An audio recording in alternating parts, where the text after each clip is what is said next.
Welcome to Truth Uncompromised. I am your host, Rhonda. Join us every Thursday at 7 p.m. Eastern Time. Truth is peace.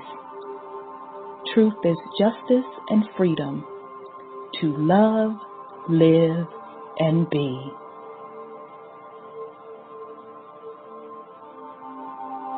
Music provided by sourcevibrations.com.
I am love. I am peace. I am free. I have abundance. I have everything within me. For I was, for I am, for I will always be. We are love. We are peace. We are free. We have abundance. We have everything within us. For we are, for we will always be. For Mother Earth is love. For Mother Earth has peace. For Mother Earth is free. For Mother Earth has abundance. For Mother Earth has everything within her. For she was, for she is, for she will always be. And so it is spoken. So it has been written, and it is done.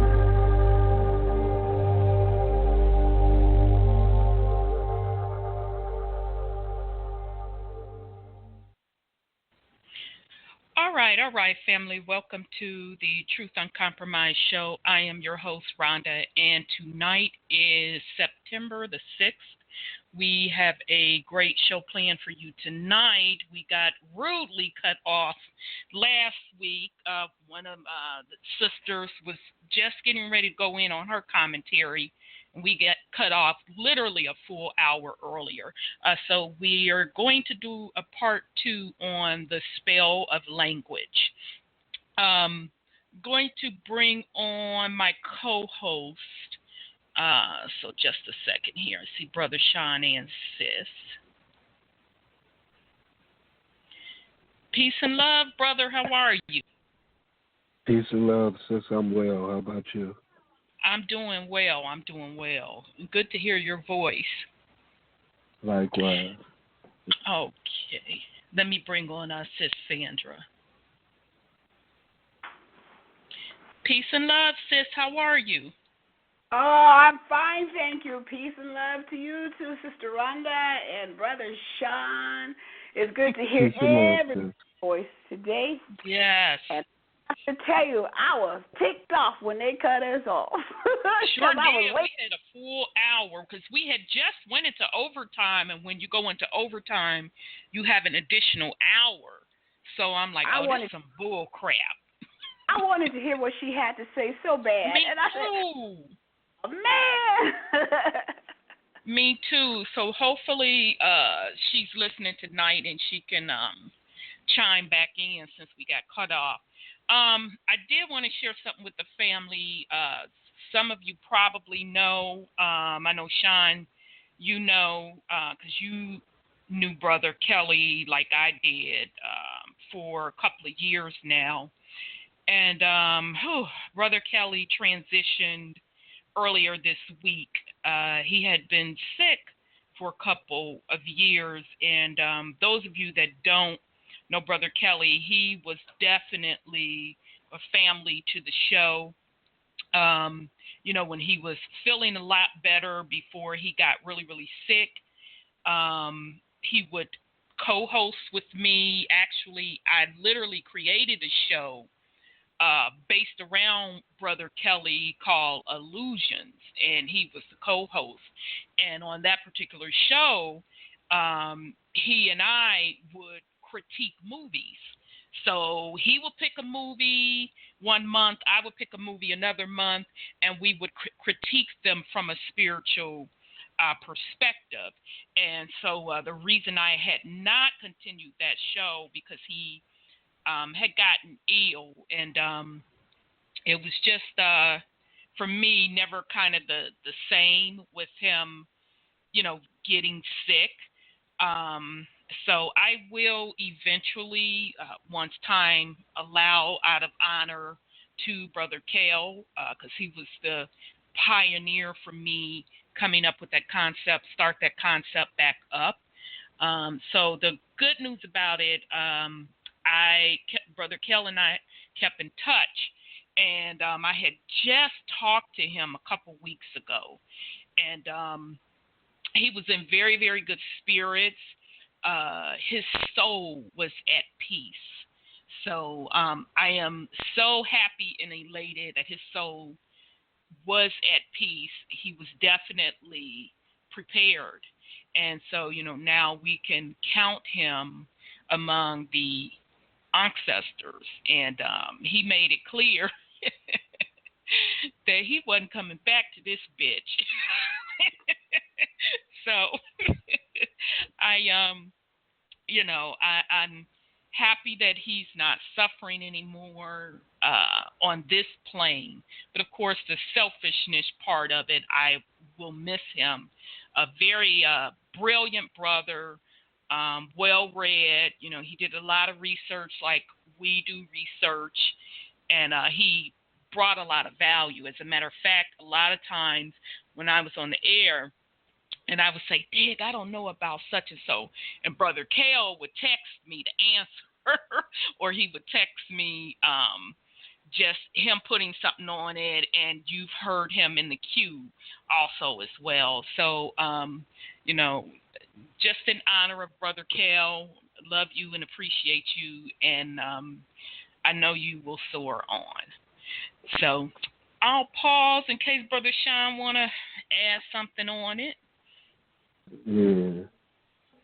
Well, he did say he ain't coming back, so I don't even know if he's sitting up listening to the show. But, Carol, he probably listening anyway. Yeah, I'm not mad He probably at him. listening anyway. He made it clear, and I support that whole MFing heartily.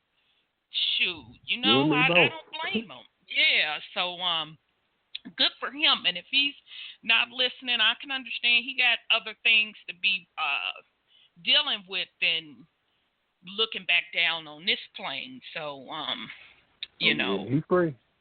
Yeah, exactly. He's free. Exactly. Absolutely.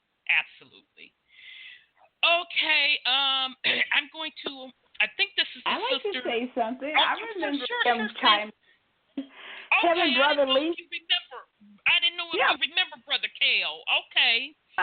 Brother Lincoln used to call in. This is before I even joined the panel. And, yeah, I remember him. I'm really sorry. I'm elated that he made a transition. Yes. I'm sorry that the physical man is going to miss him. But it's a great thing.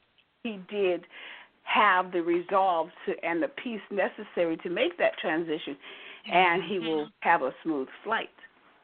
Absolutely. Yes. Absolutely. Okay, yeah, I didn't know if you remembered Brother Kale, so so. I used to hear him. Yeah, because he was definitely on deep, because we used to be cutting up as usual. So a lot of the Truth Uncompromised family, like Black, we were all in together deep. So, but do you, Brother Kale? You do you. That's Okay. right. He probably can't. What you say, sis? But he probably don't even care anymore, and that's the cares of the world. Shit, I wouldn't. Shit. Mm-hmm. Oh boy. So that's cool. That's cool. Good for Brother Kale. Okay. I have 708 in the queue. I think it's the sis that got rudely cut off last week. So before we get started, I want to bring her on so she could pick back up where she left off last week. So here we go. Hi, how's everyone doing? We're well. Greetings, sis. How are you? Greetings. I better tell you my name and the state I'm from before I get cut off again. I know, right? You was just getting ready to get into it. I said, I'll be please. I mean, just cold cut us off for no reason because we had literally an hour to talk. Okay. High frequency and vibration to the group, and high frequency and vibration to the universal family that's listening, whether you're on this plane or the next plane.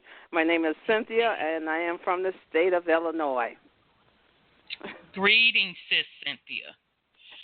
Greetings to everyone. I just want to share, and because many of you are connected with Chicago, and Chicago is no different than your other major cities. There's a vortex there holding people down in their minds, bodies, and spirits. And when you're talking about the weapons, yes, they're on train tracks. Yes, they're in alleys. And when people have negative mindsets and when you push and suppress down, if they see it on the train tracks or they see it in the bank truck or they see it in the alleys, whatever, negative will try to pick up other negative. Right. But this time, I truly know that the energy is changing now. So it's not just happening on our people. Now it's flip-flopping on them. And they don't know how to handle it. Yeah, Yes, indeed, sis. Thank you for putting in on that. I was born and raised in the Chi. I left, when did I leave Chicago?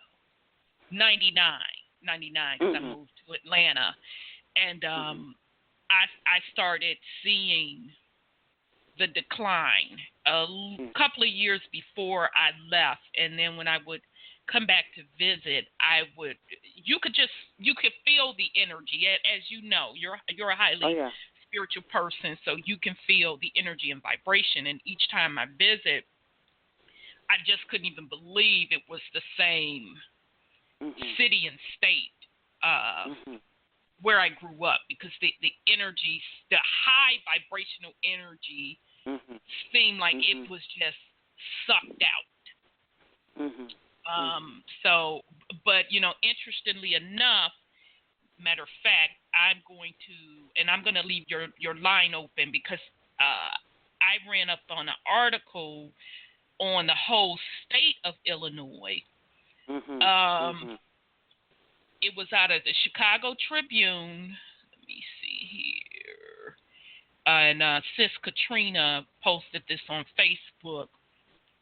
And this is an opinion column, but it's deep to me because this article is saying, actually, when did it come out?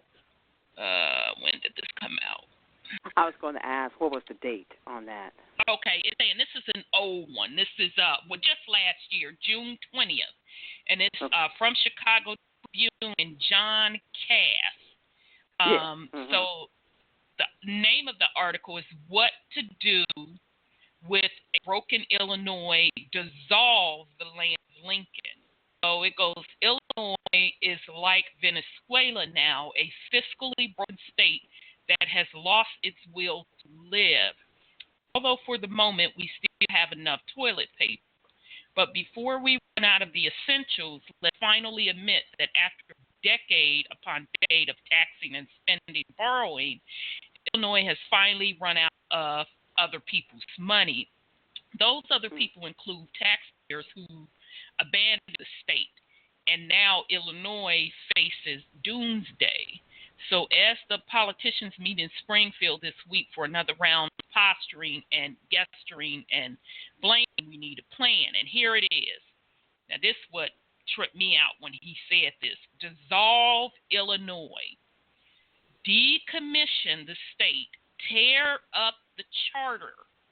Whatever the legal mumbo jumbo, just end the whole dang thing. We just disappear with no pain. That's right. You heard me. The best thing to do is to break Illinois into pieces right now. Just wipe us off the map, cut us out of the American heartland, and let neighboring states carve us up and take the best chunks for themselves. The group that will scream the loudest is the state's politician class who did this to us, and the biggest bond creditors who are whispering talk of bankruptcy and asset forfeiture to save their own skin. But our beloved Illinois has proved that it doesn't deserve to survive, so why not let our friendly neighbors like Indiana, Wisconsin, Iowa, Missouri, and Kentucky take the parts they want? And you can see by the excellent Kerverkian Illinois map that accompanies this column. This plan is visionary. The alternative is hell. Illinois hasn't had a state budget for years. The state continues to spend money it doesn't have, and the state's credit ratings have dropped, increasing the cost of borrowing and more money we don't have to keep the rotten shebang going. Let me see. What else is it saying? And the whispers of bankruptcy won't help the average remaining tax-paying champaloons like you and me who don't want to leave our homes but who get stuck with the bills. Since the neighboring states are doing better, taking Illinois jobs and businesses and Illinois workers and tax-paying families, they might as well just take the rest of Illinois too, damn it. Wisconsin can have Chicago and be calling it South Milwaukee. Naturally, Chicago's Mayor Rahm Emanuel will fight this. He needs a job, and he'll most likely beg his friends at the New York Times and the Washington Post to write angry editorials to save him. And these will be full of concerns for Republicans and those deepest Westerners thought of the earth tax-paying Americans as if. Let me see. I'm not going to read the rest of that. So I just found that interesting. He's talking about, and this is his opinion, by the way. Oh, yes, of course. But it sparked my interest just for the simple fact that he's talking about dissolve it, tear up the charters, and split up the state. And it made me go back to how when the land was colonized and taken away from the original people, how the whole Midwest didn't look as it did today. Because I think, if I'm not mistaken, wasn't Chicago a part of Ohio? Ohio country. Okay, I thought Ohio so. was a country, not a state at the time. It was a country. Exactly. So I don't know if Kentucky and Missouri also was a part of Ohio country. It was like okay. It was like a 6-state region. Okay, I was trying to picture 6 or 7 states, I believe. Okay, and I was trying to find that map that you posted it. I thought I saved it. So I found that extremely, extremely interesting. And to me, that is another play into why so much is going on in Chicago, because bottom line, across the Americas, they are trying to move people off of the lands to get folks back to where they're supposed to be. And to me, Rahm Emanuel, I mean, you from the Chi, you know how powerful his family is. And how you know they have, he's not running. He's not running for another term. You know that, right? That's what I heard. Yeah, I just heard that. I'm like, he don't need to. But I think he was placed there. Correct. For the demise of the Shy. Because his family has very deep pockets, and I'm suspecting that he's high up in rank in their little secret society crap, and his brother is a big-time Hollywood bigwig. Can't think of that one particular HBO show that they really, they based it on Rom's brother being a big-time agent out in Hollywood, so he has a lot of power. So I was just giving an example of how powerful that family is. So yeah, I think Rom was put into place to help it keep decaying, because they're trying to get people back to where they're supposed to be. Yeah, this is Sandra's son. I just wanted to say, they called the National Guard without calling the National Guard. Yes. That doesn't surprise me. They're using stealth communication, blocking the media, blocking people from expressing what's going on in the community, and they're keeping it quiet. So they pretty much called the National Guard without saying it. And that's, you know, Trump is like that. He's one of the little sneaky little devils, you know, like. No, of course. Yeah. You know, yeah, even in the Middle East, all they doing is television stuff. He said, she said, they said, we said, They over there bombing the hell out the Middle East right now, and he's over there just doing all that little hoopla, catching people's attention. You know, I'm going to say it, and I've been saying this. Obama was the president that signed the bills into play. Trump is the decoy president. He decoys everything. Agreed. Yes.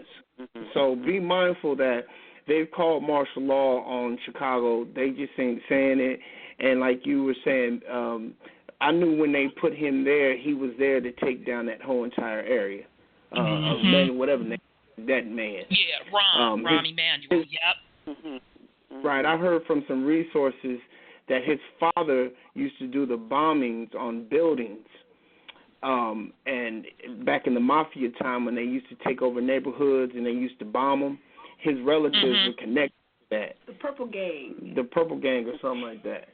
And so what he did, he probably went in there and established his little connection because they know that's where we're at and they want to take it down. That makes sense. That would make sense. That would actually make a lot of sense. So they move him out. They got their little pond out of there. They'll put a little nice little compound in there. You know, a man who probably going to preach, we shall overcome. And then take you down some more, and then take you down some more. You know, the quick hypothetical of false communication, and that's what they're going to do. And that's what I'm seeing. I've been sitting back watching very closely. I haven't said a word, but I've been sitting there watching their little piratic moves and their demonic movement. But they know that they want to take Chicago because it has that land, it has that territory, and I think they had all that gold in Chicago too. What I understand is copper. Yeah. I think it's copper. Yeah, I remember copper.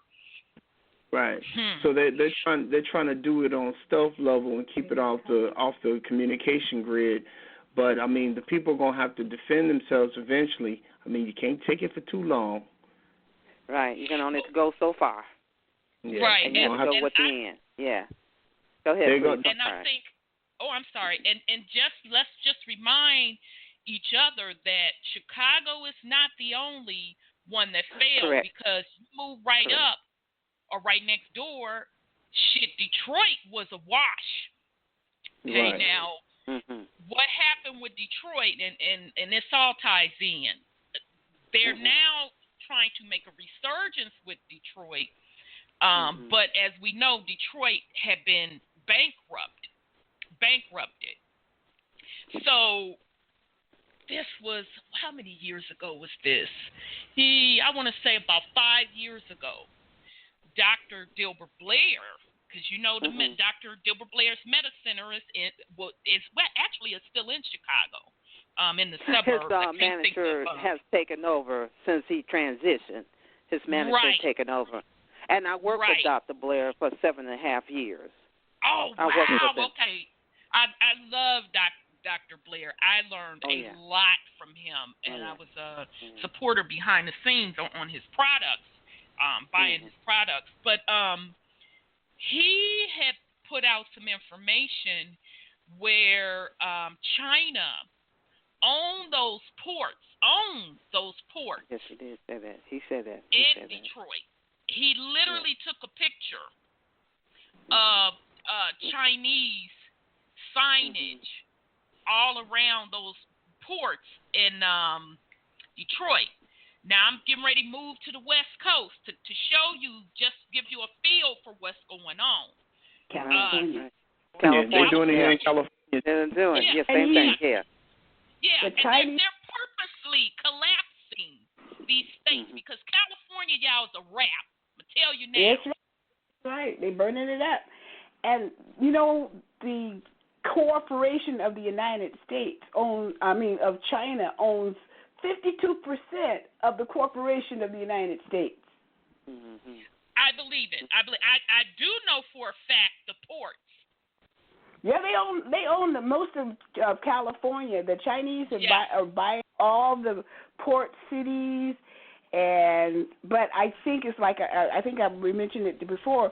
It's like when you leave the land, you burn it up so your enemies don't have any profit from it. Yeah, you pillage, burn it, and I think that's it's either that, sis, or that will be their excuse to get people off that land. Because we know, like in the Bay Area and LA, the homelessness is so off the doggone chain. That a lot of people are moving out of California naturally because they straight can't afford it. So the diehards up in the area where the fires broke out, I believe that's purposely planned to get these people out of there. Now, the California, the selling off of the assets, it just tripped me out. That was public information. Right.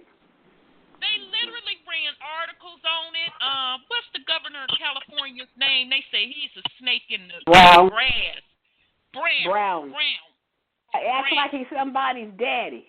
Tell us what we're going to do. He don't ask what we're going to do. He tell us what we're going to do. Because literally, it was public information. He was signing deals with China to take over the ports, take over other assets, yada, yada, yada. So this is happening all across the U.S. sneakily, but that's the corporation side. So I just want the family to just keep in mind, because there's always a physical side and there's a spiritual side. So the corporation... Right. I'm sorry, go ahead, sis. I'm sorry.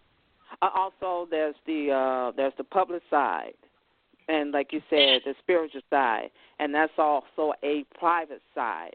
There you the go. Young man was mentioned about Ohio, Indiana, Wisconsin. All those are connected with mounds. See, they're sacred mounds, and it may be activating. Yes. It may be activating. I think that's the problem. It's activating again. I agree, sis. See, thank you, sis. You picked up my energy. You know what, sis?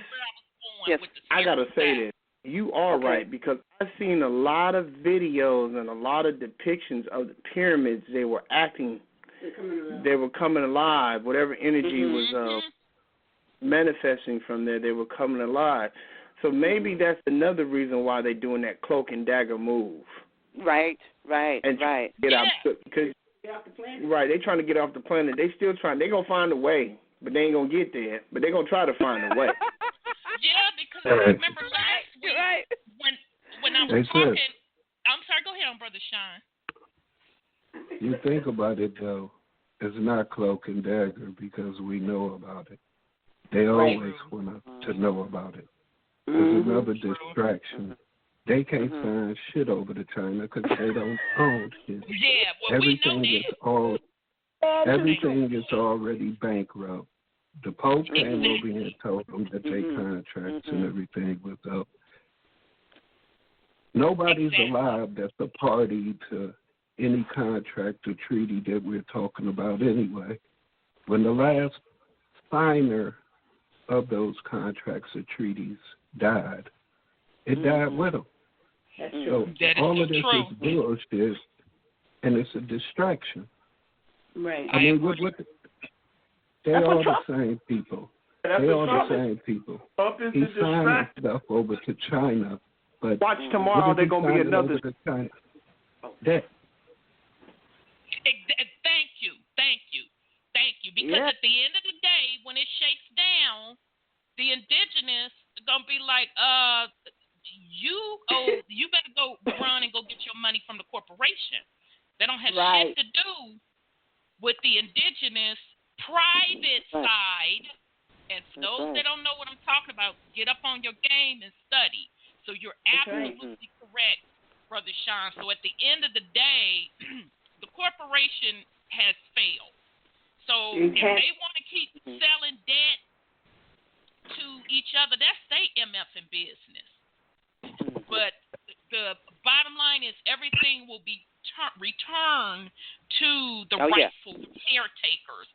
Now, on the spiritual side, we talked about this a little last week when I was sharing with the family, and they kept having me crackling when I talked about that plasma activity that is very strong in the Arctic and those electromagnetic storms. That activity is starting underground because, as Brother Sean said, plasma equals blood equals Mama Earth's blood. That's what's activating all these pyramids and mounds. Right. And I want to share with the family. Know what's going on. I'm sorry. Go ahead, sis. I'm so sorry. This is the last thing. I just want to listen. I thank you all. You're The one place my husband and myself went to was Cahokia Mounds. That's right near St. Louis, Collinsville, Illinois. And for those who want to spell Cahokia, it's initial cap Cahoka. And Cahokia Mound is almost as big, if not larger, than the pyramids in Egypt. Creator bless you all. Thank you. Wow. But it doesn't surprise me. It doesn't surprise me one bit. So just pay attention, family. The collapse is already underway, and I know, a lot of people reach out to me on a one-off basis and ask me about the quote-unquote reset, and I done told them several times, in my opinion, any reset will be very short-lived because all of that concept is going away. And, I mean, you can see it with the states. They're strategically collapsing them on purpose because they are in survival mode now. They are really, really in survival mode. And if you look at a lot of the videos of the collapse outside of Chicago is another manipulation of folks' energy among the melanated people, the young folks, and them allowing them to do it where the violence is being calculated jumping off. But if you check out California, Ohio, these are not melanated people losing their mind. And some of us, but for the collective part, it's not melanated people. Ohio has a heroin epidemic. Really?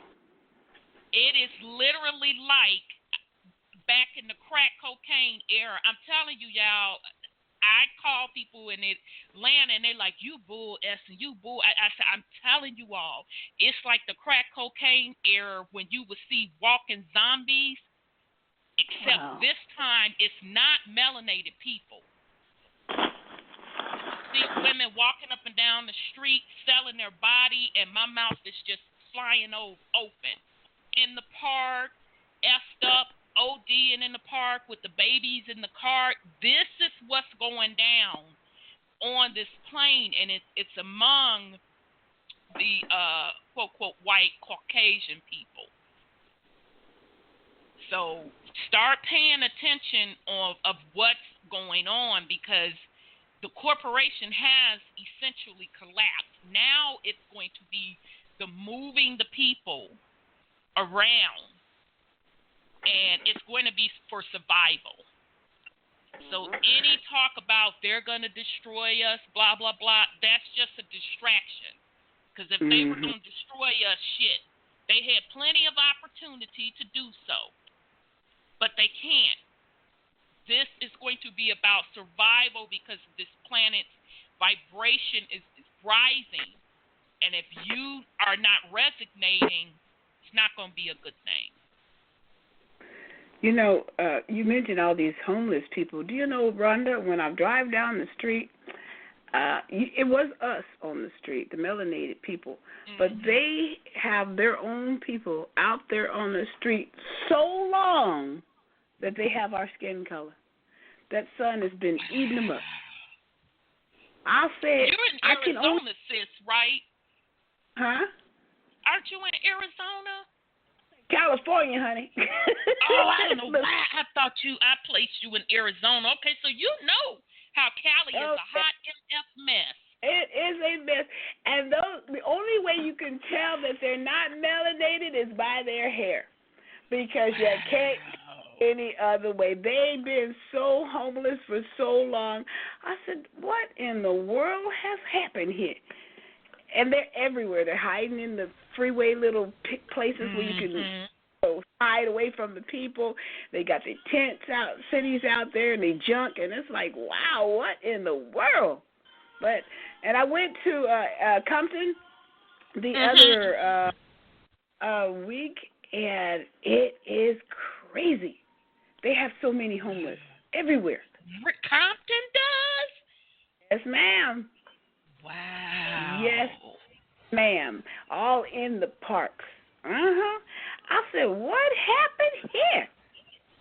But that's the way it is now. So I heard it's pretty bad. They are losing so bad that they make a big front of it. And the people need to know they have control over the numbers. That says they're doing really well, like the employment numbers, where they want. Numbers, all that sort of stuff. That's all fake. Exactly. It's fake. And they just pumping it up so you can think you're going to do well, and they're projecting by the Farmer's Almanac a very cold winter, so folks get some clothes. Oof. Wow. But your people are native to Cali, right, sis? No, I'm from Texas. Okay. My people are native to Texas. We're the Cato. Okay. We're the Cato in. So we come out of Texas. We came to, well, we're part of Apache too, so Apaches were here as well. Okay. But yeah. So. Okay. Wow. Okay. Well. Yeah, California's a hot mess. Well, sis, thank you so much. I'm so glad sis Cynthia, thanks so much for chiming back in. So, okay, sis. Well, peace and love, and please peace and feel love. free Really to blessed. Don't let this be your last time putting something on it. Peace and love, sis. Okay. Peace and love. I'm glad. Thank you, sis. I'm glad she was able to get back in. Yes. I'm sorry. Go ahead, Brother Sean. The global reset that people should be worried about is resetting their minds and their spirit. And that's the furthest from a lot of people's mind. They think that it's financial. It's your currency. You got to reset. You got to redirect it. Trying to express to them that if it is going to be some type of quote monetary reset, it's only going to be short lived. So don't put all of your hopes in that. because all of that stuff is collapsing. Because it's not going to happen tangible. at all. I don't think it not is even, to be honest, Sean. That's just like waiting on the Galactic Federation. I 1,000% agree with you. I 1,000% all of that's agree tied with you. together. All of that's part of this quote-unquote New Age movement. Agreed. It's all a bunch of words, a bunch of spells, a bunch of promises that got people entrapped. That's why everybody running around saying reset, reset, reset. Yep. End of spell. It is. It is. I totally agree. I 1,000% agree. So, hopefully folks will start getting their mind set on that wavelength, because if not, they're going to be just as confused as we see others. Yeah. Once the plug is finally pulled. You know what I said once, and I'm going to repeat it again. If they think that Trump is their great white hope, they can forget it. Because there's so much confusion in his camp, he don't even know what his camp is doing. And so, he was only put in play to do that. Play to play kind of the devil's advocate, to play both sides. That's right. For the transition of the breaking up of the corporation. Exactly. And making it look good. Instead of them, where they should have stopped is with Obama and said we can't go on. No, they don't want to give us back our authority. So they're going to play it and play it and play it. Look at how many people quit. So remember that I never saw the Apprentice? Yeah, fired. That's all he used to do. He's an actor. And if people want to know what he's doing, he's acting. That's all he's doing. Yeah, all of them are actors. And I think that's all they are, is actors. And their stage is to call this thing to a close. But they're not going to do it and leave us anything. We're going to have to fight for scratch to get back on top. But the Most High is going to take care of us. But they're not going to try to leave us any resources after they done stripped it all from us, you see. So they're in Chicago for the copper. They're in Chicago for something else, too. So they even had water, I think, in some of these schools, like I think it was Detroit, where the water in the high school had a lot of lead. And then the next thing you know, they bombed the stupid of their water plant or something went down. I'm like, what the heck? So it can't be investigated. They did in Michigan, you see. Yeah, and interestingly, with Trump card, I've always felt even when he first became CEO of their corporation, because at the end of the day, damn it, that's all that it is. Right. I knew that he was going to play both sides, because Trump card is a master at operating at public and private. Right. So you will always hear him talk about the public side, and then you'll hear him talk about the private side. You'll hear him talk about trust and all of that. So he's really telling you both sides of the coin what's going on.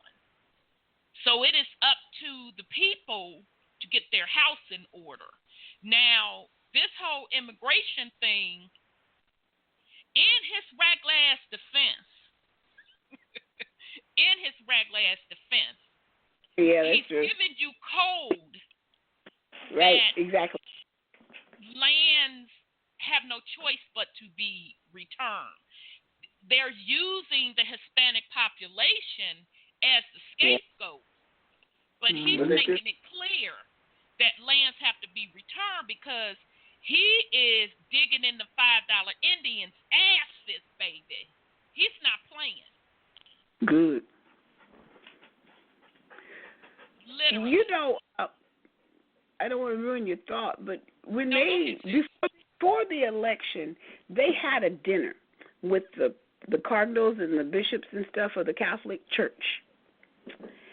And him and Clinton were at this dinner. I saw it on a video.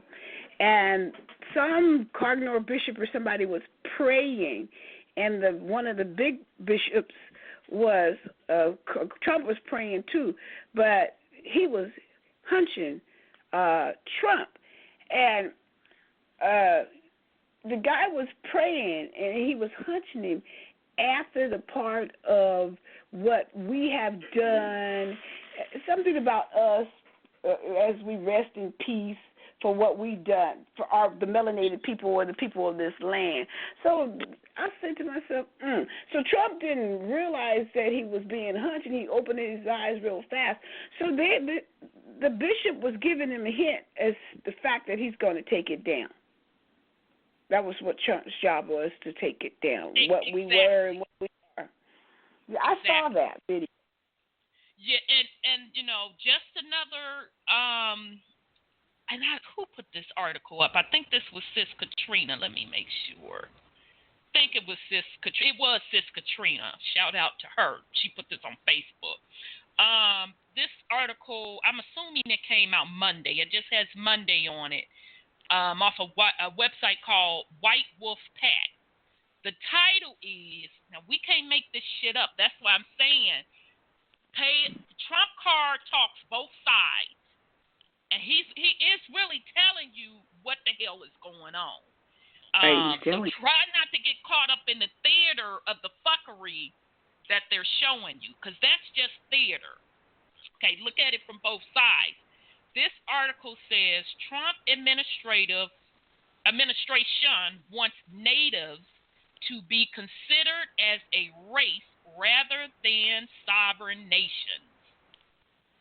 The Trump administration says Native Americans might need to get a job if they want to keep their health care, a policy that tribal leaders say will threaten access to care and reverse century-old protections.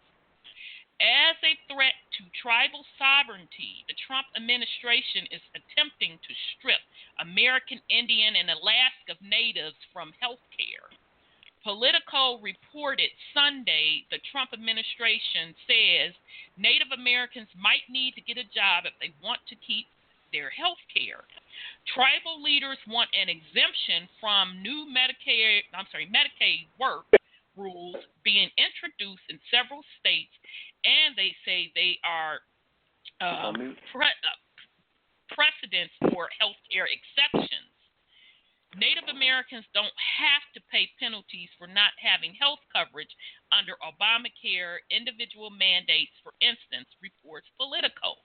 But the Trump administration contends the tribes are a rather than separate government, and exempting them from Medicaid work rules, which have been approved in 3 states and are being sought by at least 10 others, would be illegal preferential treatment, the article continues.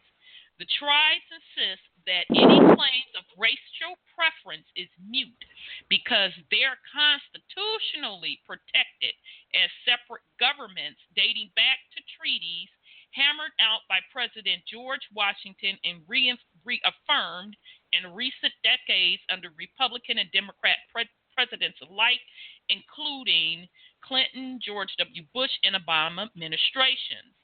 The United States has a legal responsibility to provide health care to Native Americans, said Mary Smith, who was acting head of Indian Health Service during the Obama administration and is a member of the Cherokee Nation.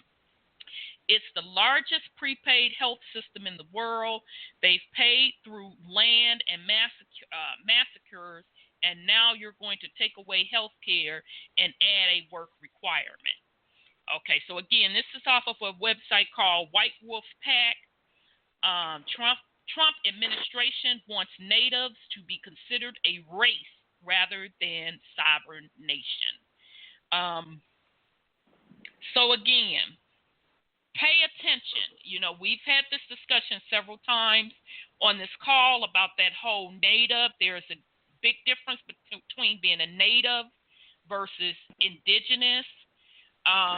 You know, look up the word race in the Black Laws Dictionary, it coincides with the corporation.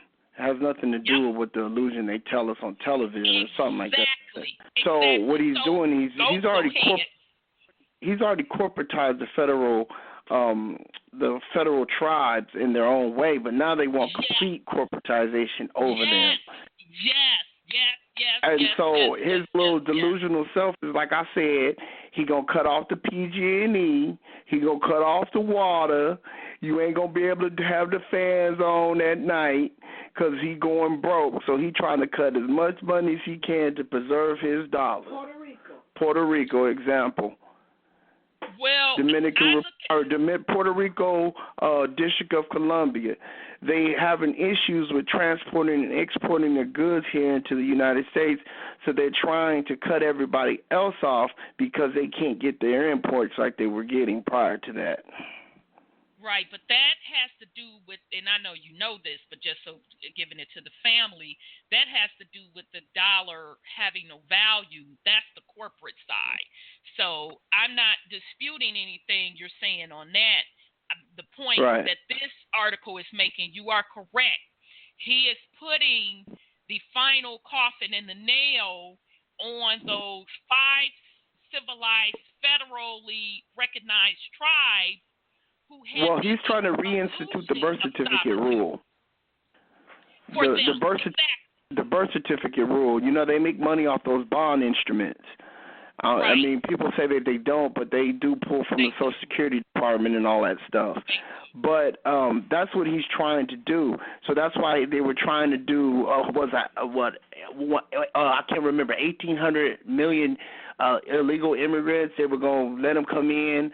So what they were going to do, they were going to start instituting birth certificates so they can make money off of it. Right. And so they're going to try another technique now to do it and see if it'll work. You know, they just institute every move to preserve their money, their financial obligations.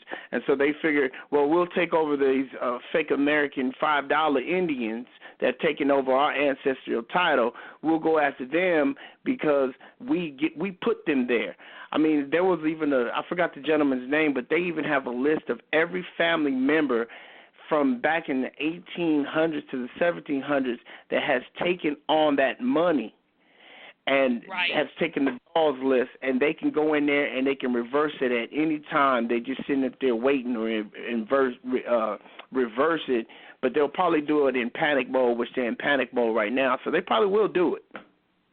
Well, not that they will do it, they are doing it. That's what that whole article is really about. It is about that the payments that are being received to these particular nations that they pretty much created, okay, meaning the corporation. So they struck a deal with these nations that they decided who was going to be in these nations, set aside land allotment and gave them the illusion of sovereignty. Right. But they never really had it, because if you have sovereignty, how the hell somebody gonna tell you that you have to be classified as a race? So it's just as you said, brother, they were already under the corporate status. Now they are just taking away the monetary incentives that they were giving them. Now, most of the people on those reservations don't think that they living good. And if you don't believe me, PBS did an excellent documentary on those reservations. And those particular tribes that are currently on those reservations, they're suffering a heavy blow of karma for taking on the identity of our ancestors. There's a rapid heroin and meth epidemic on those reservations as well.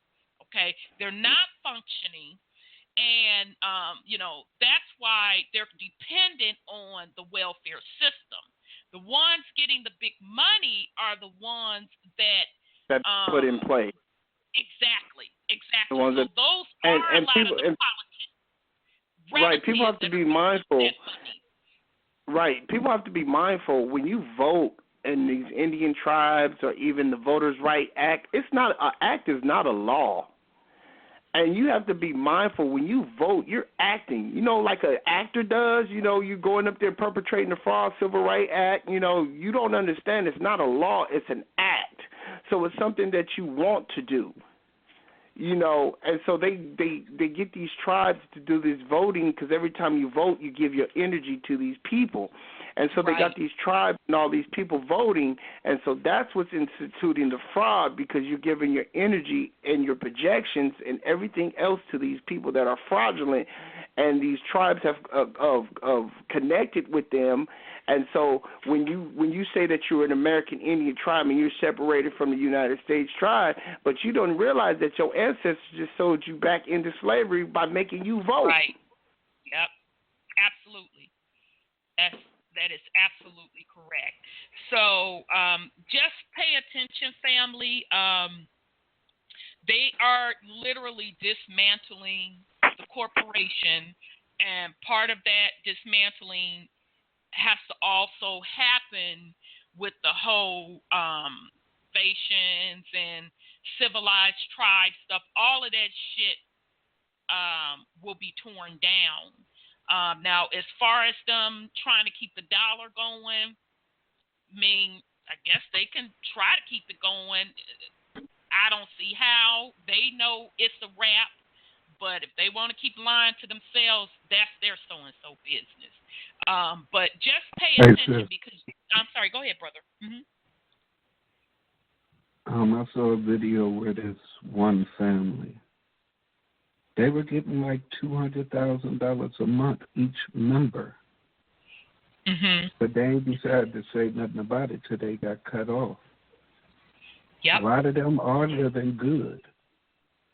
And they also don't stay on the reservation. The reservation is just where they go act at. That's their theater.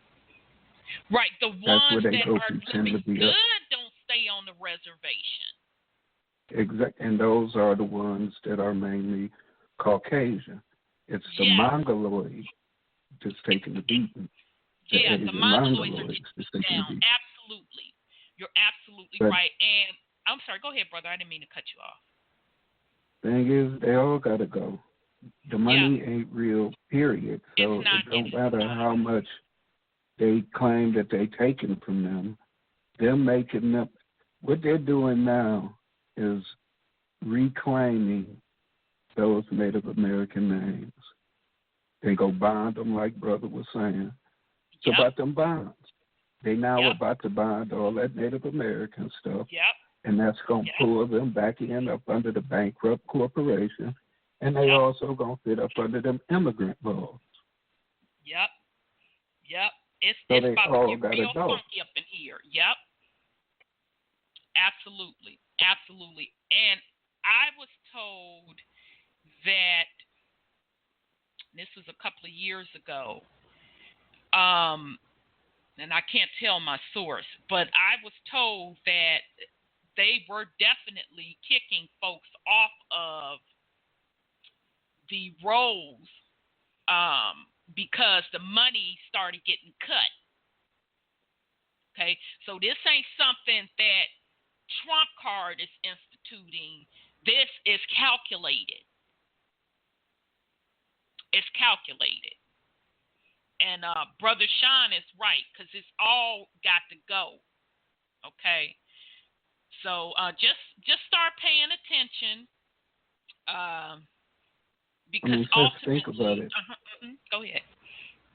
He's taking them from being a sovereign nation to getting them declared what they should be under the corporation, which is a race, which places them up under colorable law. Yes. Absolutely. So it's all fraud to begin with. And to attack the dog's role, that's the right place to begin. Because as far as for the lineages of the Caucasians that are under the $5 Indians, that's fraud. And everything their bloodline has gained up to this date has to be paid back with interest. Yes, it And does. considering ain't nobody got no money, they got to pay for that with their soul if they got one. Damn. Because the value is in the land and in the people, and I keep saying that. That's the reset. It's the land and the people. The reset is the land and the people. That's what's real. So pay attention what is happening on the land side and the people. That's why you hit the fuckery of the classification and the monetizing of the people. That's always been the wealth. So I don't give a damn about their fiat currency, because that's what it is. It's the land and the people. And believe you me, they took various, they have very meticulous records of who is whom. Sister Cheryl just posted something on Facebook, and I had been looking for that for years because I knew that it existed. But it is a list of all of the names from the doll's roll, the surnames. And if you look on that list, and it's in alphabetical order, I guarantee you, your people's name, your people's surname is on that list, and it tells you by tribe. Okay, so they know who is whom already, and most of those surnames, I know melanated people to have them. And sure enough, I looked on my surnames on both sides of the family, even going back to the greats. And they fell in the tribal areas and categories based on my research. And I just sat there like, So believe you me, they know. But the reset is about the land and its people. And it has nothing to do with what they feel they want to do, because Mama got the last motherfucking decision, because this is her shit at the end of the day. Nobody owns it. We are to be caretakers. So she is the grantor of her estate, no one else.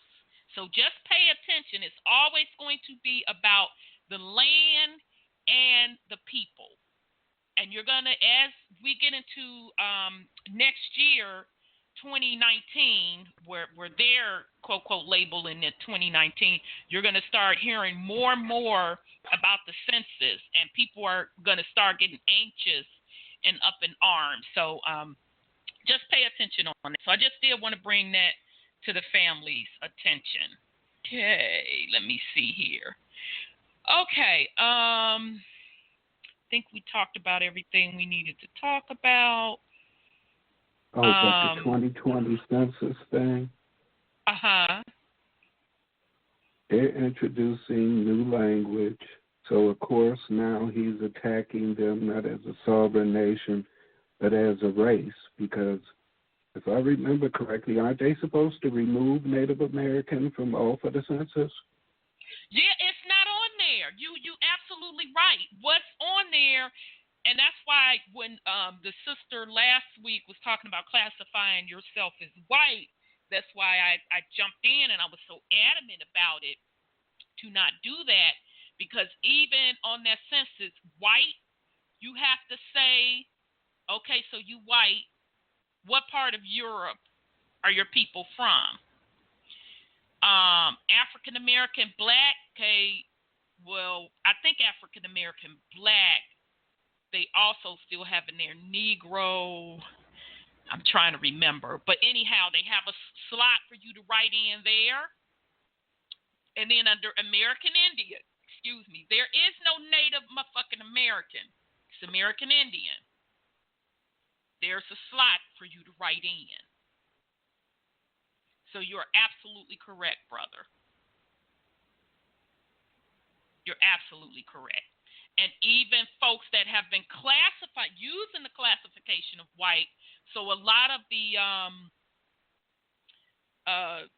folks that come to this country and know that they are classifying them as white, they know that they can no longer do that.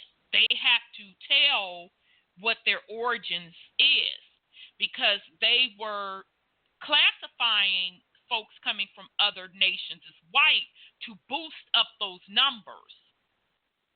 Okay, just like Sis said. So across the board, there's no more hiding who you claim to be. Okay, and make no mistake about it, they already know who you are based on your surname. They already know who you are. But yes, you're absolutely correct, brother. There is no native on that 2020 census. So, very good point. All right. Let me see here.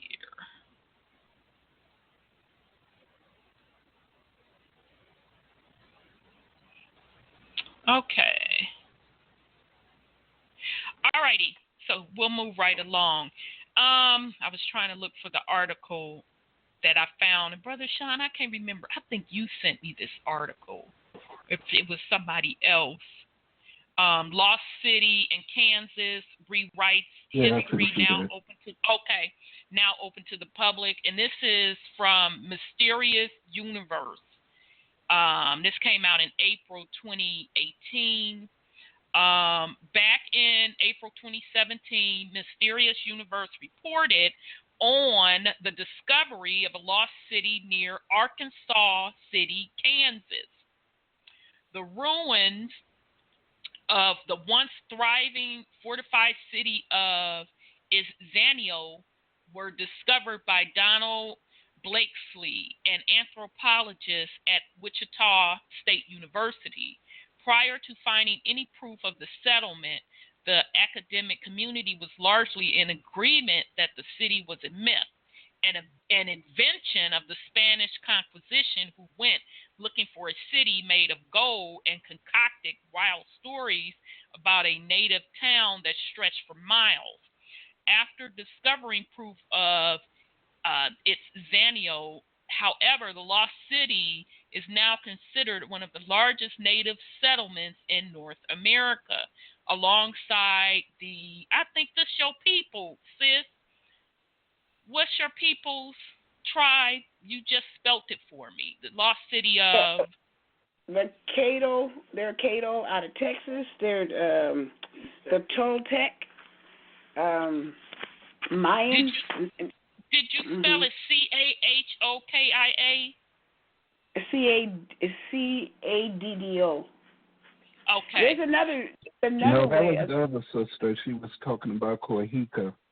There was no. Okay, I'm like, all right, damn, somebody's just saying something about. Okay, that was Sis Cynthia saying something about Coahuila. Yeah, I'm like, I just heard that. Okay, so here you go, sis.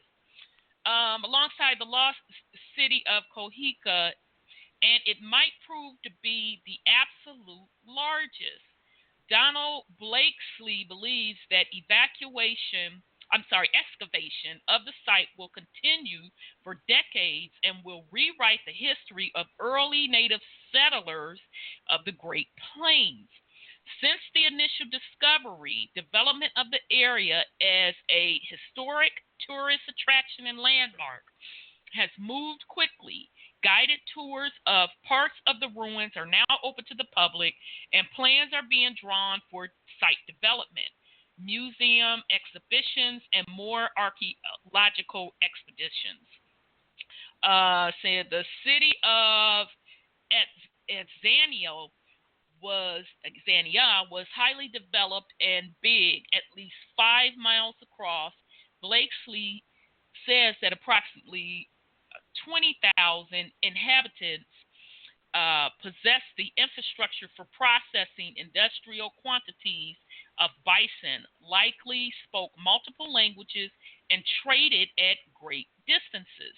This, he says, shatters the Hollywood image of Native people in the Great Plains.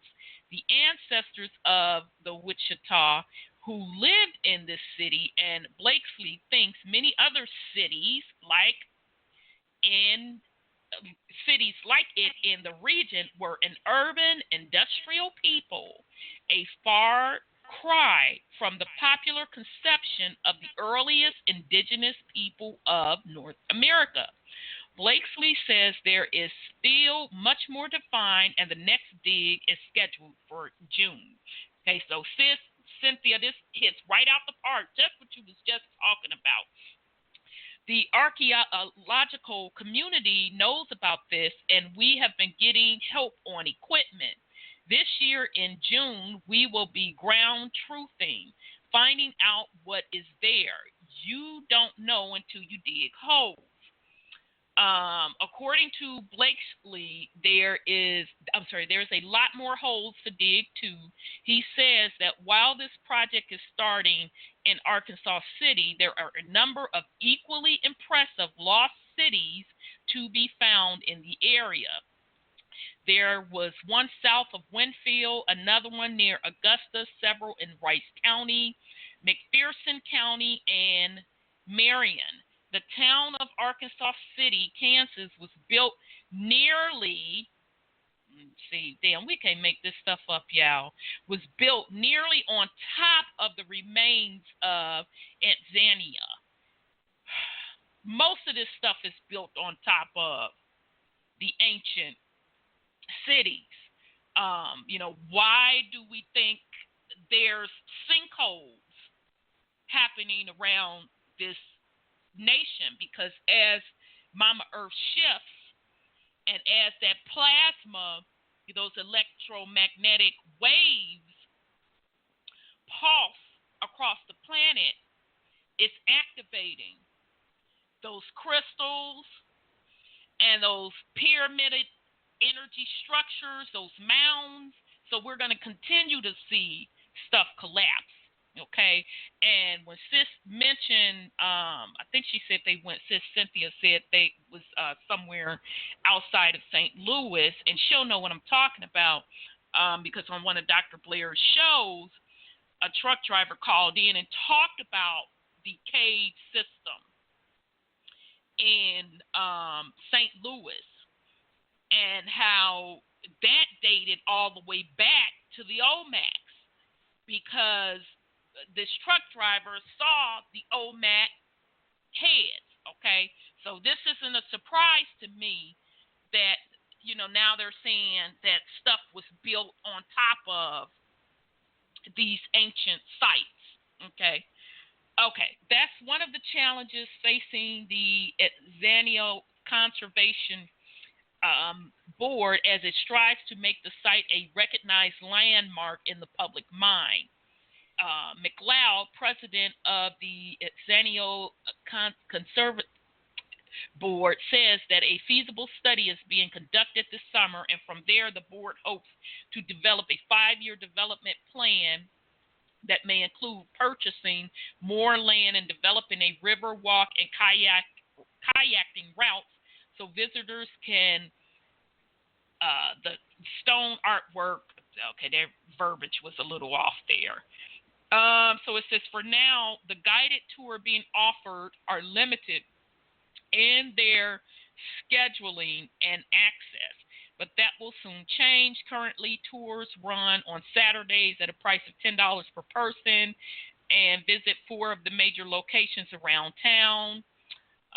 In June, the Cherokee Strip Land Rush Museum will be opening the exhibit and putting together a traveling exhibit that other museums and schools can request.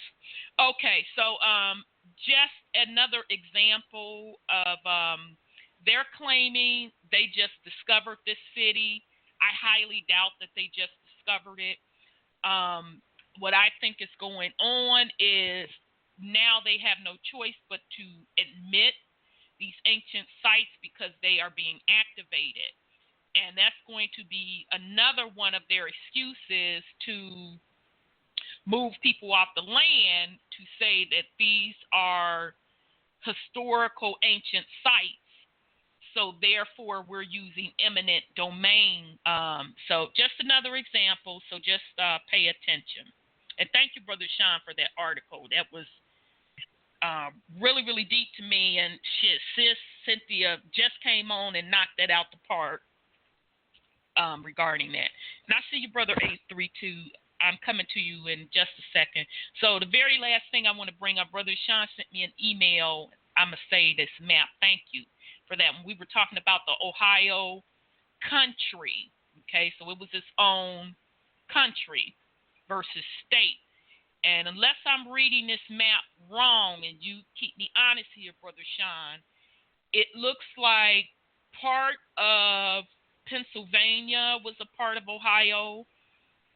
Pittsburgh, it looks like. Part of West Virginia. West Virginia. Kentucky, right? Indiana. Is that Michigan up top? Part of Michigan?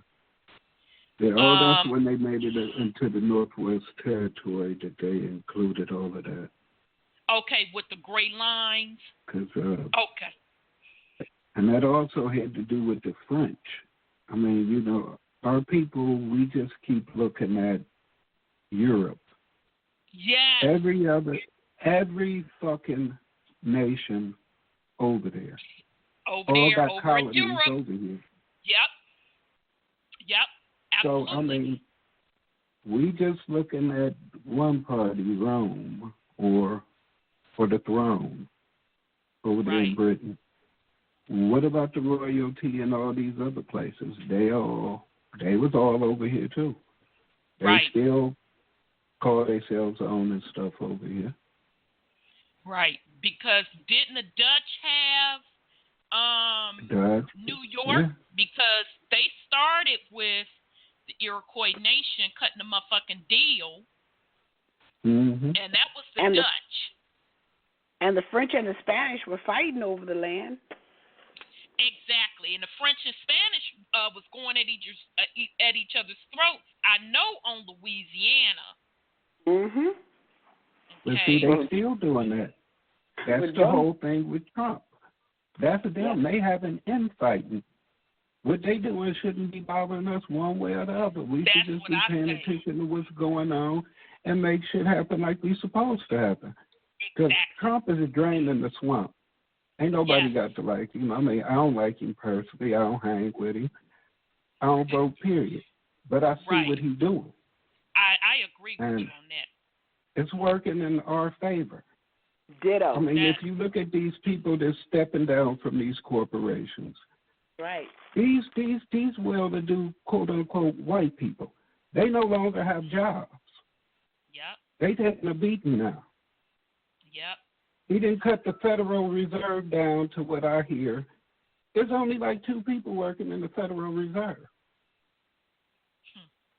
And people worried about money? He's always wanted to get rid of the Fed Reserve, from my understanding. He always wanted to get rid of them. Exactly. I mean, totally everything agree. Everything that's going on actually ties off in tonight's topic, language. Because laws, treaties, all this stuff that people talking about, paperwork, all this, that, and other, is all within the context of language. Yes. That's why they're going after him then. That's why they're trying to get him impeached, because he's gone after the money, the so-called money, the Federal Reserve. There's been 20 assassination attempts on him. Yeah, they're going after him hard and heavy. They're making up lies about Russia and all this kind of stuff. And they know all of them are Russian. I don't even know why do you think they can't touch him? Wow. That makes sense. Why do you think they can't touch him? He always throwing up them divine feminine symbols. And some say he's a woman with that big ass, unless it's diaper. Sorry, y'all.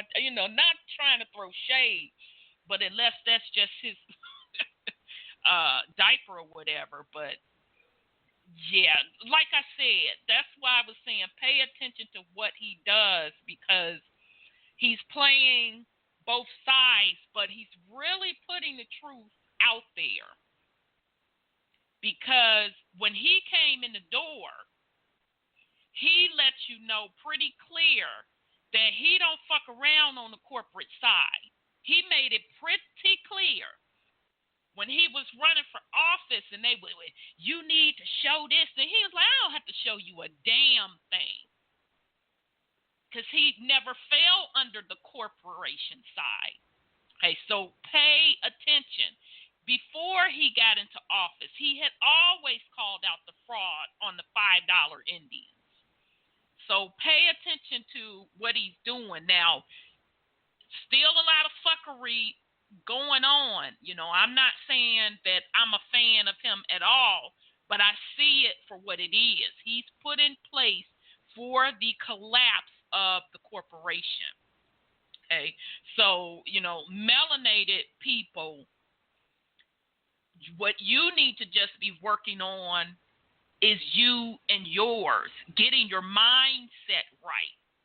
And part of that is divorcing yourself from those corporation ways and that spell of language. Spell of language is going to be very important. I'm sorry. Yes, brother, go ahead. I look at it like this. When white people see two black people fighting, they just pull out their cameras or call the police. 9 times out of 10, they don't do nothing to interfere. We see white people fighting, and we want to interfere. We want to take sides. Instead of taking our own side and let them destroy each other, and then get rid of who's ever left. If they tired and battled and bloodied, okay, now you easy work now. That's what they did to us. That's exactly what they did. You took That's the words out of my mouth. Exactly. And that's why I make the statement to people, what the corporation do is none of my motherfucking concern. Because I don't fall under the corporation. So it's all about changing your mindset and inner and understanding this language. Because we have been cast under a spell of a bastardized language that is not our language.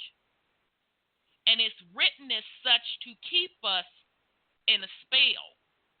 So our job is to break out of that spell and get your house in order, get you and yours in order. Because the only reason this shit has went on for so long is because we have been under the spell and have become so dependent on something that's not real, to a corporation. Okay? So those are going to be the important pieces. Get yourself prepared. Get your family house in order. Break the dependency. Depending on a system for water, for food, that's fucking dangerous. Don't tell me it can't be done, because it can. So over these next couple years, a lot of us are going to have to really speed up to break the mindset of corporation, aka government. That's how you move to a reset. A reset is not going to be, oh, well, you know, it went from one set of bad hands to a clean set of bad hands, to a clean set of hands, but it's still some type of corporation. No. It's going to be total break of being dependent on a system that was built on spells.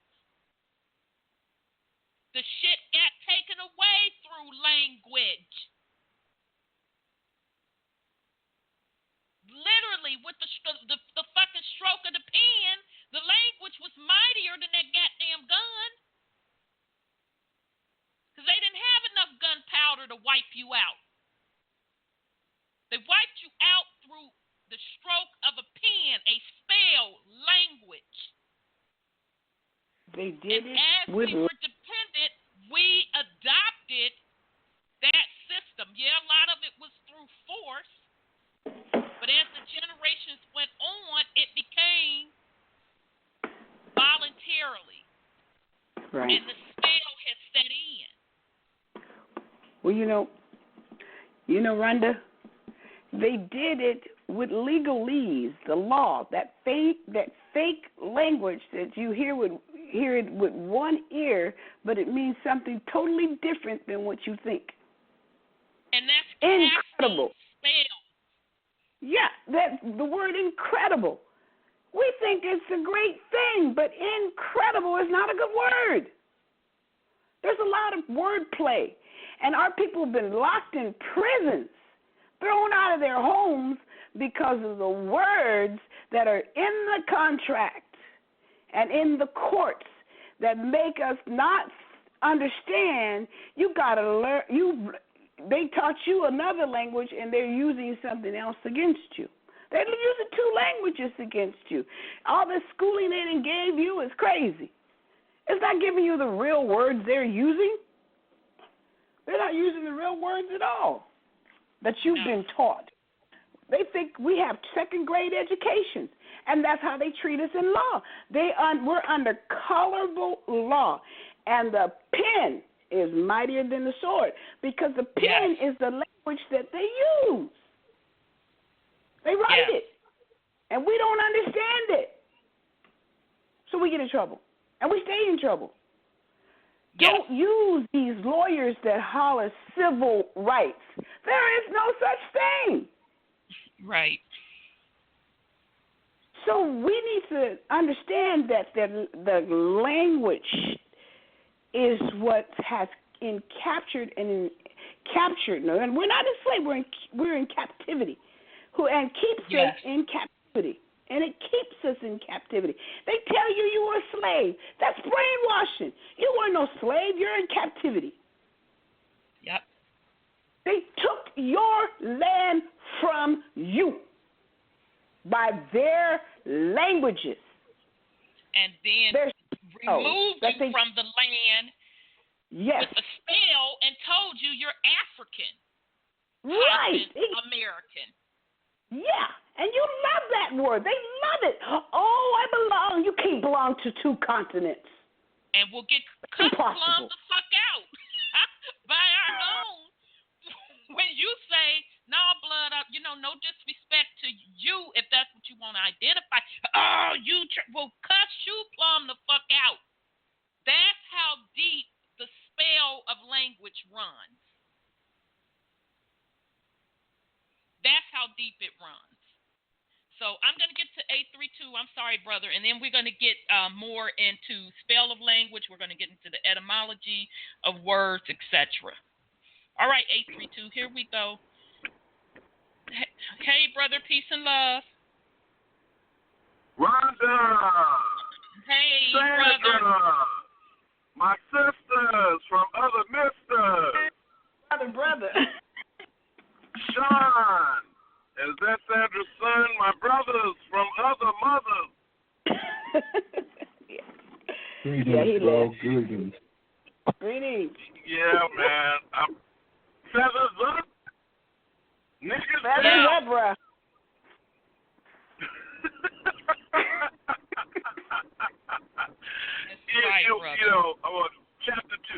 Chapter 2.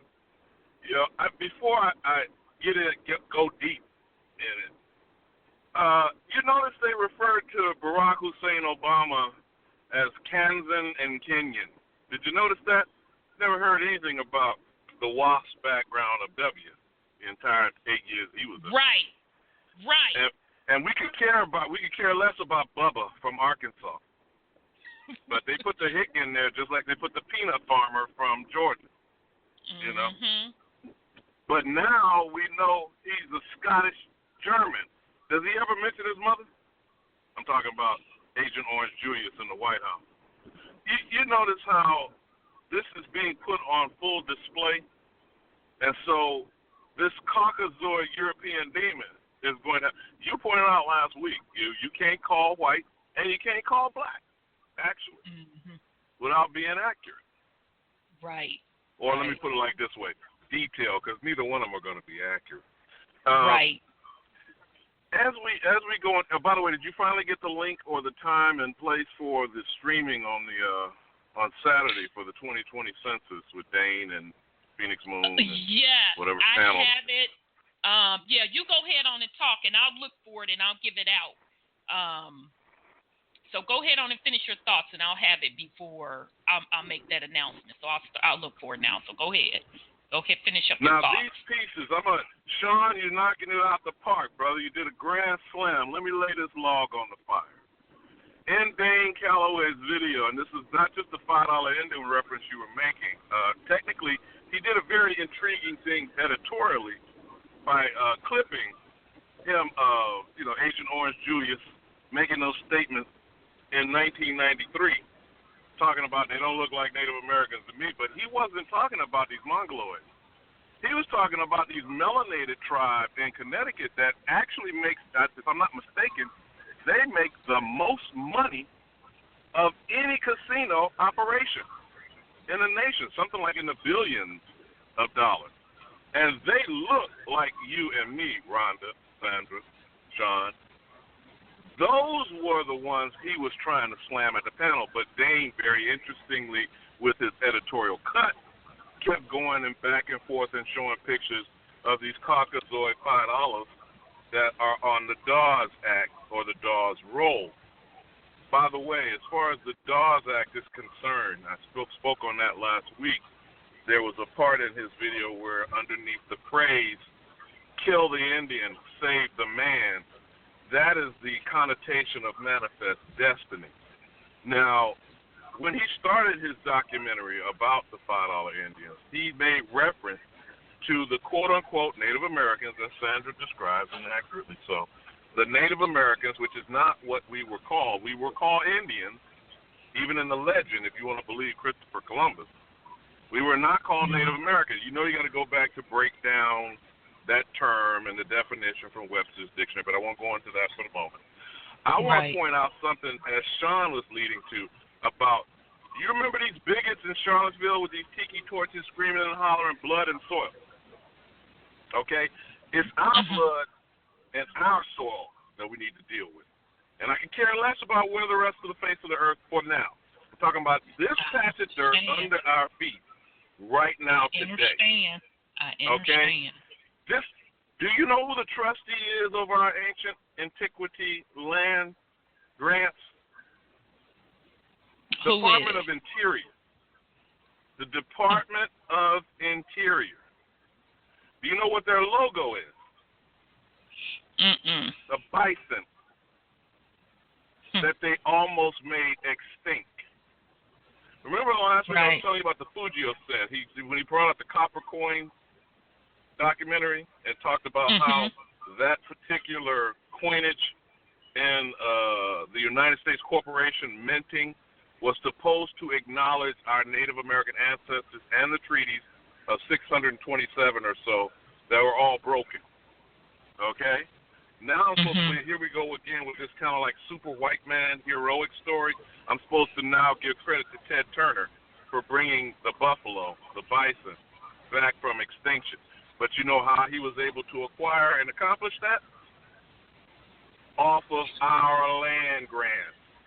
Whether it's Minnesota, Montana, Wyoming, the Dakotas, so-called big sky country. You know? Dane said that this trust was holding 145 million acres of land that the quote-unquote, I'm using air quotes here, the quote-unquote Native Americans are owed billions of dollars for mismanagement. That's one thing. Secondly, the Homestead Act of 1866. You're familiar with that? Our timeline window that most of us need to get ourselves traced back to is 1830 to 1876, about 50 years, okay? You can get any of your ancestry traced back to that timeline. Then we're going to focus on the Indian Removal Act The mass migration, or as Dane likes to say, immigration with an E, not an I. So anybody here who came with an I, get ready to pack your shit. Because like we said last week, I'm going to be at the port, and I'm going to be escorting your motherfucking ass, just like the Omaticaya Aborigines of Avatar. You remember that final scene, my sister? Yes, I do. When it was escorting their ass back to the ship? Yep. Okay? So, you can claim African American all you want to. I don't care. Moor, whatever, Martian, Moon. Yeah, you can claim all that. Now go find it and go back there. But I digress. In the Dawes Act of 1887, in the Nebraska-Kansas Act of 1854, which then became the precursor for the Homestead Act of 1866, which is again using this language, as you said, the spell of language. How the hell are you going to create a homestead in somebody else's house? Right. How are you going to turn around in 1909 under Teddy Roosevelt, Rough Rider, and then say you're going to expand the homestead acreage amount, making them larger? You're going to hand them to what they called at that time entrymen, or these immigrants. You're going to then, the rest of the trust, as you pointed out, the trust, which they are supposed to be trustees, and who is supposed to be the beneficiary, and therefore you're talking about abrogation of fiduciary responsibility. The rest of the land that they didn't outright steal became public lands. Now you see what I'm talking about as far as definition of the Department of Interior. That makes sense. So when we start, you broke it down like that, there's something to consider. So when you start tracing your personal family story, now I can't tell you yours, you can't tell me mine. That's right. But if you can get back to anywhere in that time frame of 1830 to 1876 and use that cross-reference you said about the Dawes Roll, which has those surnames, use that same thing in cross-referencing the 1866 Homestead Act, the 1909 Homestead Act, and then we're going to go to the Freedmen's Bureau and the Freedmen's Savings and Banks that was in about 1865, 1866 to 1876 at the end of Reconstruction. All these are the documents that Dane is laying out as the paper trail. And again, I will yield on this. You can call a kitten a biscuit, as Malcolm used to say. I'm paraphrasing his answer. But you put that motherfucker in the oven, it's a burnt dead kitten. That's right. So I don't care what you call me, I still am what I am by birthright. And blood and soil is already been paid by my ancestors. And when you're ready to go, like she told you last week, we got a cookout and a barbecue for your ass right there at the base of Give Me Your Tired, Your Poor, Your Huddled Masses Journey to Breathe Free. You ain't got to go home, but you got to get the hell up out of here. Indeed, brother. Indeed, indeed, indeed. Thank you so much. Here's the information on that live stream. It will be on September 8th. Go to www.doubleductions.com/2020 census. Again, that's www.doubleeeproductions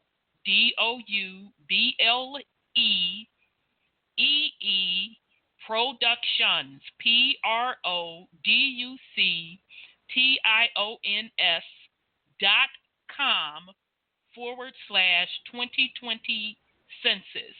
That's this Saturday, September 8th. Phoenix Moon will be host, Gabriel Rich, and Tasha Chi. Okay, so that's that information, brother. And thank you so much for calling in and as usual, putting something powerful on it. So peace and love, brother. Peace and love. Brother Sean just sent me, and you know what, Brother Sean, it showed up on my phone, but not up on regular Facebook. So the fuckery continues. So you sent me the Treaty of Fort Laramie, 1851. I sent that via messenger. Oh, okay. So my fault. I thought it was Facebook. Okay. All right. So Fort Laramie National Historical Site with tapis acreage. Across Laramie River, where the Treaty of 1868 was negotiated. Initially, the treaty was supposed to be signed at the fort, but there was not enough grass for the native horses. Eventually, it was decided to move downstream where Horse Creek enters North Platte in Nebraska. The treaty is sometimes referred to as the Horse Creek Treaty. The Fort Laramie Treaty of 1851 was signed on September 17, 1851, between United States Treaty Commissioners and representatives of the Cheyenne, Sioux, Arapaho, Crow, Assaborn, Mandan, Hadesta, and Harapaho. Okay, and Arikara nations. The treaty is an agreement between 9 more or less independent parties. 9 more or less independent parties. What the fuck? Okay, let me keep reading. You see what I'm saying? Let me read it before I start blowing up. The treaty set forth traditional territory claims of the tribes as among themselves. The United States acknowledged that all the land covered by the treaty was Indian territory and did not claim any part of it. The boundaries agreed to the Fort Laramie Treaty of 1851 would be used to settle a number of claims. You got to be bullshitting me. In the 20th century. And did I read that right, or am I cross-eyed? You read it right, sis. Okay, so the boundaries agreed to in the Fort Laramie Treaty of 1851 would be used to settle a number of cases in the 20th century. The Native Americans guaranteed safe passage for settlers on the Oregon Trail and allowed roads and forts to be built in their territories in return for promises of an annuity in the amount, get the fuck out of here, in the amount of $50,000 for 50 years. The treaty should also make an effective and lasting peace among the 8 tribes, each of them often at odds with a number of the others. Get the F out of here.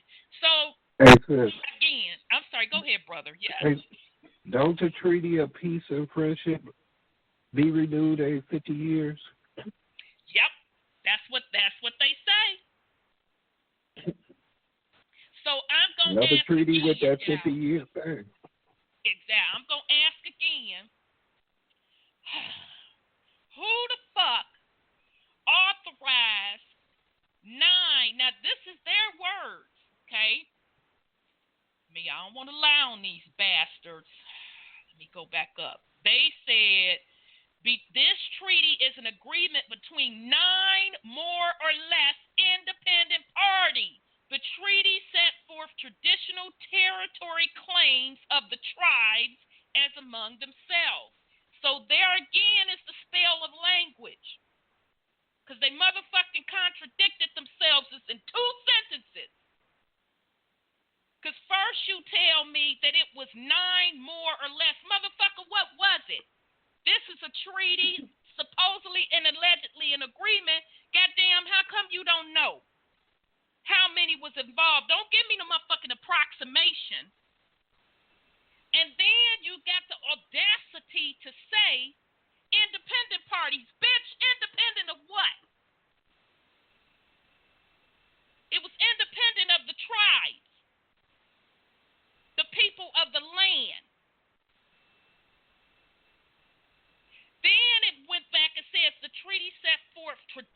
territory claims of the tribes as among themselves. So it's telling you this is just one fucked up treaty, supposedly and allegedly treaty that's invalid, and they use the spell of language to make the rest of the world believe that the indigenous people signed away their rights, and apparently they used who the fuck they wanted to use to strike these goddamn agreements with,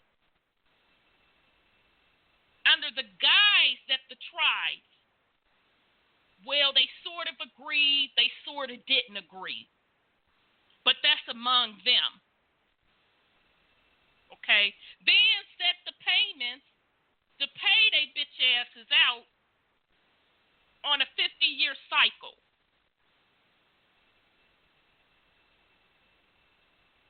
Okay, so a very good example, and why I keep harping on the spell of language, the spell of this fucking paperwork.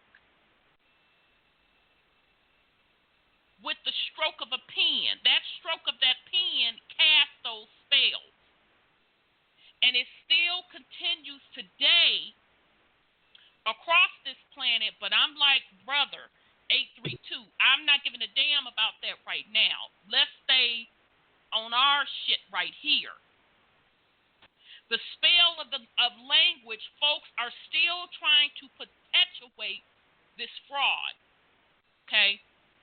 And that's why you kept hearing folks talk about, paperwork, especially in the melanated community, talking about this paperwork and the treaty of this, and that's why we that, and that, all of that was spells, family. Very good article, Brother Sean. Very good. Very good. So I'll pause in case somebody want to put something on it. Yes, sir. Down a little further, it says the United States Senate ratified the treaty, adding Article 5 to adjust compensation from 50 to 10 years if the tribes accepted the changes.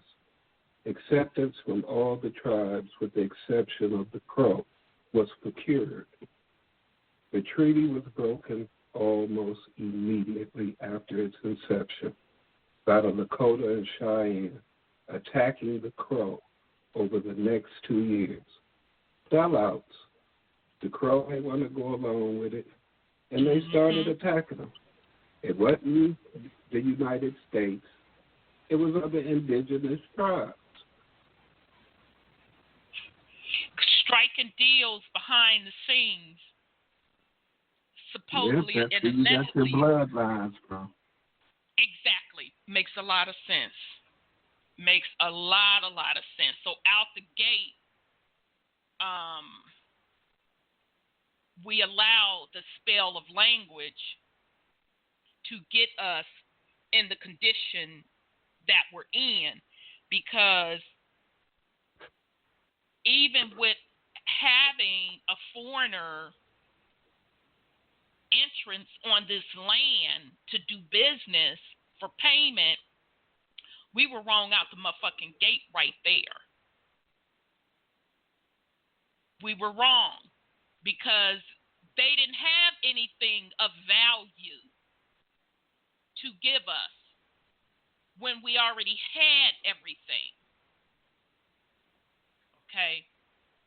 And it just kept going on and on till it got to the point where that particular nation looked up and they had their monkey ass paying taxes on their shit.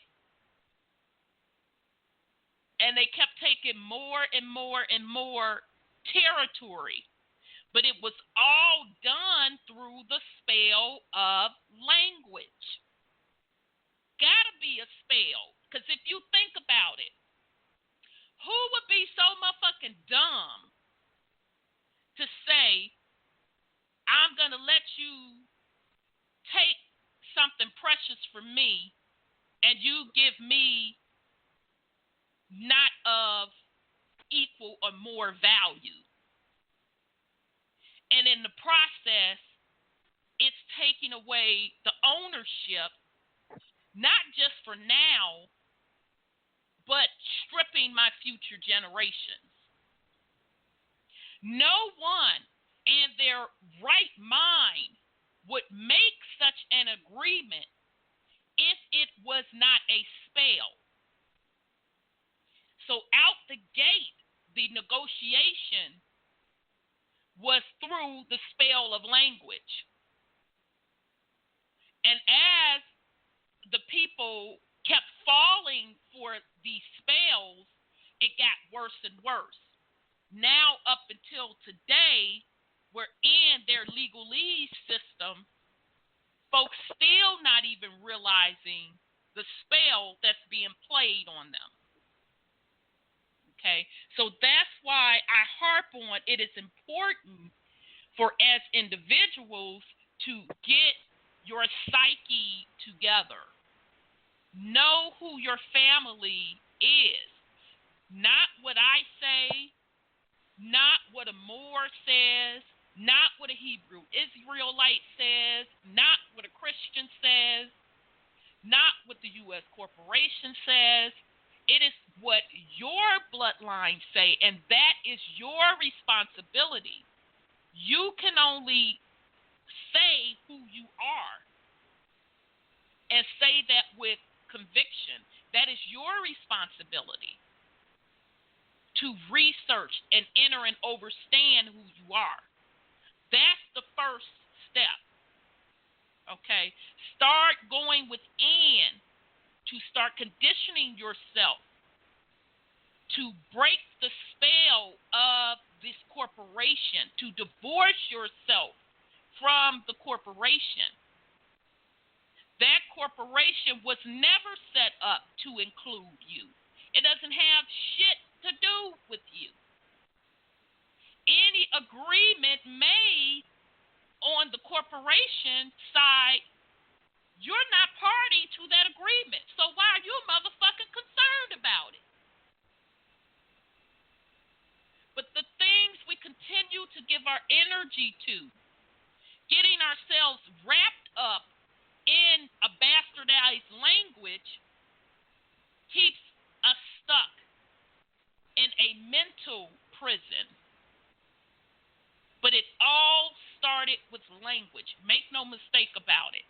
So I'll pause in case somebody want to put something on it.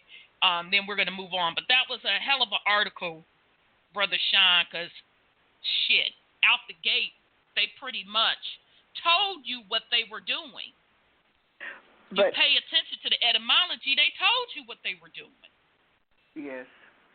But you have to also understand they added something to the equation which is illegal to do it today. They added alcohol and trinkets and all kinds of stuff. It was coercion. And our people don't understand how they duped them into seduction with the dollar, a gold piece that you could usually pick up off the street. They did all kinds of stuff, even murdered us. If they found one person that was dissenting in the contract, they killed them. They did all kinds of things. They put small. I'm sorry. Go ahead, sis. They put smallpox on blankets and called them gifts. I mean, come on now. And they know that alcohol, they can't give it to you now and make you sign a contract when you're drunk. You can't sign anything when you're drunk now for them. But they took it under false pretenses, all of that stuff, and our people signed it, or supposedly signed it. Yeah, but I don't even believe that they signed the goddamn thing. That's what I believe happened, and what more and more evidence is showing. And this is where, as a collective indigenous people, we have to be fucking honest. It was a group of our folks that sold us out. Let's just be fucking honest. It had nothing about them being toe down drunk. They wasn't motherfucking tore down drunk when they let them come on them goddamn shores and start making those agreements. Oh, yeah, you could come on. Oh, yeah, you got some trinkets for me, that's where the fucking agreement starts right there.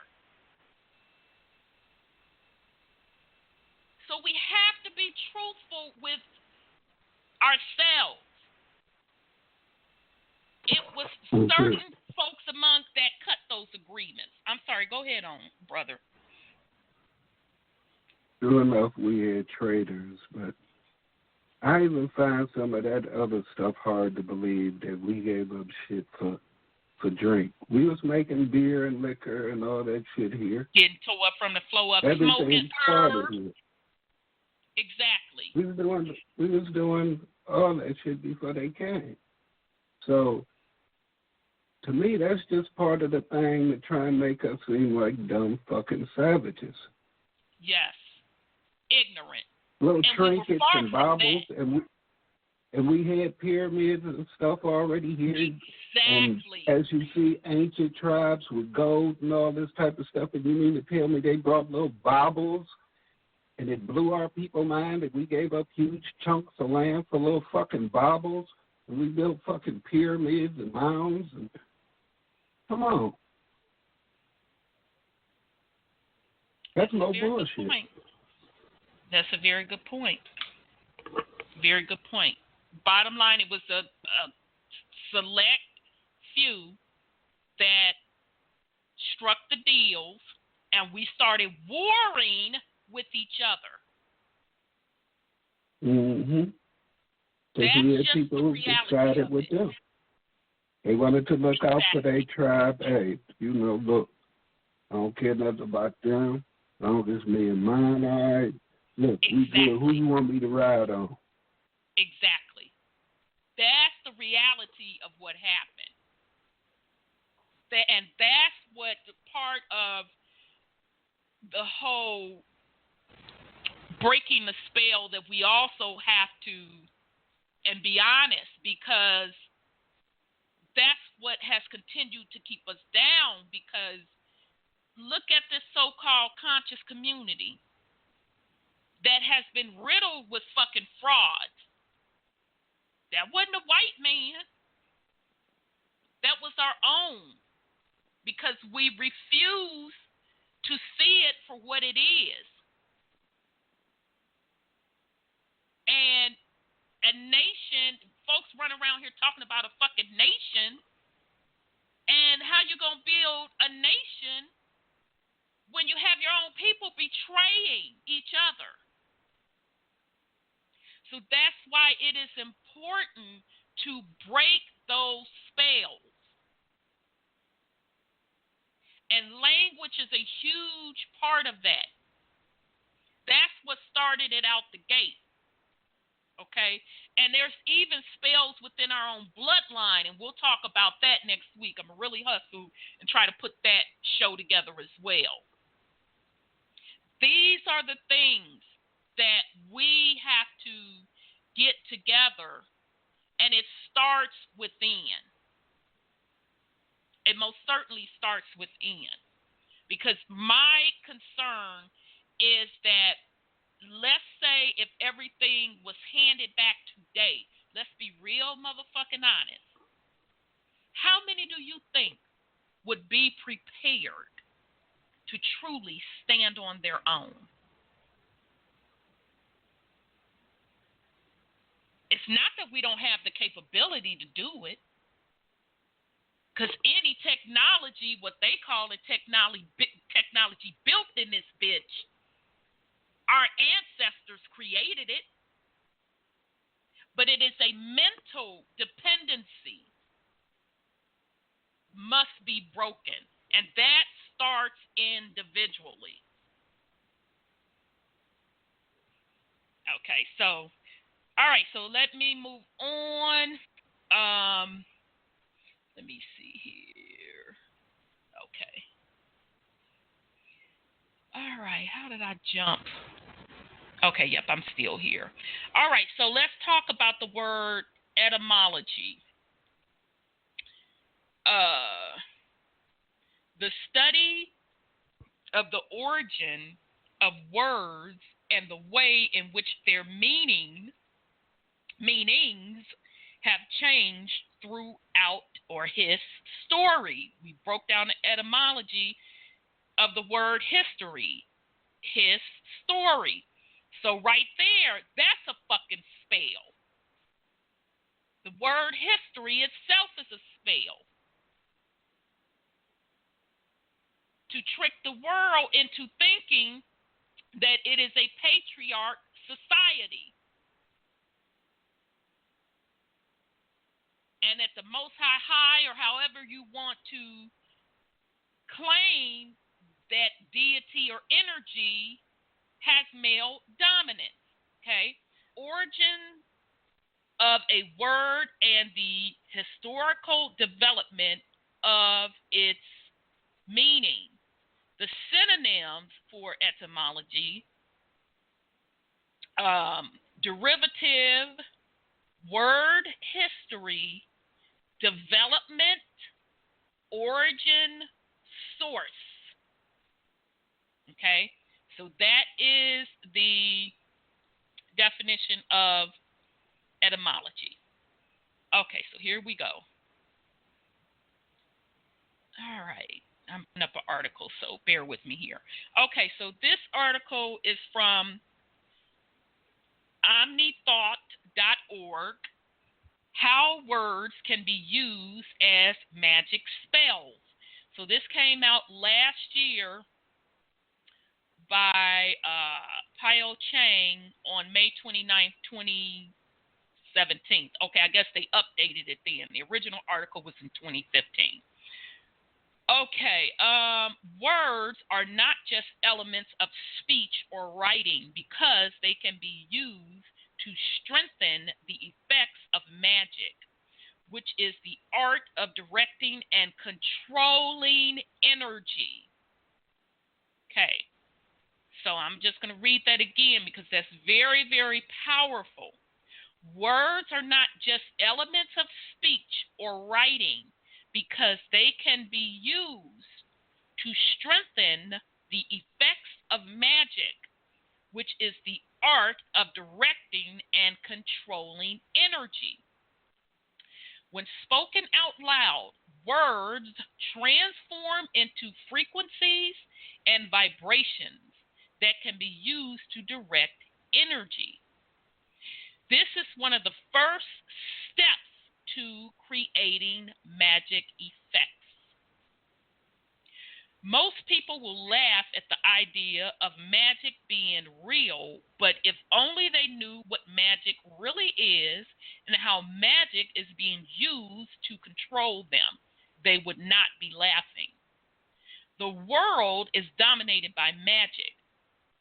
Until you train your eyes to see how magic is used to control you, you will never know how the world really works.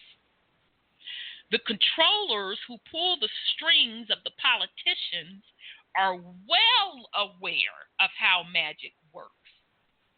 Many of them actually practice the art of magic, which is why they are sometimes referred to as dark magicians.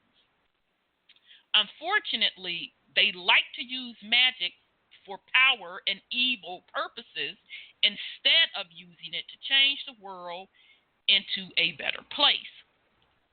The most powerful thing in the universe is energy. If you learn how to control and direct this energy, you will become one of the most powerful people on earth.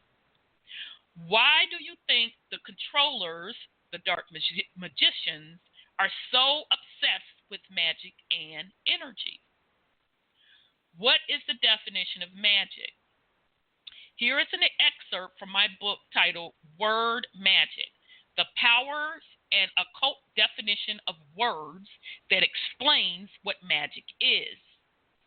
The word magic is derived from Old French magique, Latin magicus, and Greek magikos. One of the earliest definitions of magic is the art of influencing events and producing marvels using hidden natural forces. Magic has a strong relation with magnetic. Well, I've been talking about that. Pay attention to the magnetic energy pulsing across the planet via Mama Earth's blood. Magic has a strong relation with magnetic and electrical energy. Did you notice that the word magnetic has the word magic in it? Take out net and magnetic, and you are left with the word magic. The art of magic is often practiced along with certain words and sacred geometries. The common words that are used in magic rituals are words that produce powerful sound tones when spoken out loud. These sound tones have powerful vibrational patterns, which are used to direct and harness its power. Sound is able to direct energy for the reasons that it carries certain frequency patterns that attract energy to flow in a controllable manner. Furthermore, sound is one of the natural forces used by nature to create crystalline structures and sacred geometry, which are some of the building blocks of matter. Okay, and so they are given a reference to a YouTube video, and a lot of you probably have seen this YouTube video before. If not, I encourage you to check it out. It's called Cymatics, Sacred Geometry Formed by Sound. The power of words. Once you know how words, along with sound, can be used to direct energy to produce magic effects, you will know that words can be as powerful or even more powerful than swords. When you move the letter S in words to the front, you get sword, or sword is not an accident. Nearly all words in the English language are carefully designed and put together in a way that produces magic effects, so that the creators, the dark magicians of these words, can trick you into playing their con game. Is this hard for you to believe? Read further and I will show you the evidence. How words are used to enslave you. When you go to court for a trial in the United States, you are not really going to court, but are going into a game arena where they are planning to con you using legal words and trickery. Where do you go when you want to play basketball or tennis? You go to a basketball court or tennis court. Therefore, a court is where people go when they want to play a game. Did you think they named the place where you go to a trial a courtroom by accident? Once the trial begins, the judge will try to trick you to play the role of the trustee, which is the role of the slave. Why? Because the judge wants you to lose, since you are in a game arena and he wants to make money for his master, the Crown Temple. This is why nearly 97% of time people lose against the court and the Crown Temple. The judge tricks you to agree to become the trustee by asking you if you are the legal name, which is the name in all capital letters. This legal name is found on your driver's license, social security card, birth certificate, etc. For example, if your name is John Doe and you answer yes to being capital John then you agree to be a legal person, which is a corporation. This puts you under the jurisdiction of the court. What you should have done is instead is to tell the judge which role, beneficiary, administrator, or trustee, you are playing in the game arena courtroom. If you do not do this, the judge presumes that you are the trustee's slave, so he can make money for his master crown temple. Once the roles are set, it is pretty much game over for you. Now, if you would have told the judge that you are the beneficiary or administrator of the legal person, then it would have been a whole different ball game. Like any game, you better know the rules before you agree to play. Otherwise, you have very little chance of winning. Court games are serious games because real people do go to jail. If you are too scared to play the game in court by yourself and want to hire an attorney to represent you, do not have too much hope, because most attorneys and judges are a bunch of traitors. However, I will have to be fair and say that there are a few judges and attorneys out there who are not traitors. Attorneys are not there to really help you because they are officers of the court. Their allegiance is to the court, and their job is to create revenue for the court. Attorneys are actually foreign agents because they are agents of the Crown Temple and secret society that controls the Crown of England. Guess who controls the Crown Temple? The Vatican. All licensed bar attorneys in the United States owe their allegiance and give their solemn oath in the pledge to the Crown Temple. This is a requirement to be a member of the Bar Association. When American attorneys become a member of the Bar Association, whether they realize it or not, they are pretty much spitting on the graves of the patriarch Americans who died fighting the British Empire during the American War for Independence. Okay, so of course that's all bullshit, y'all.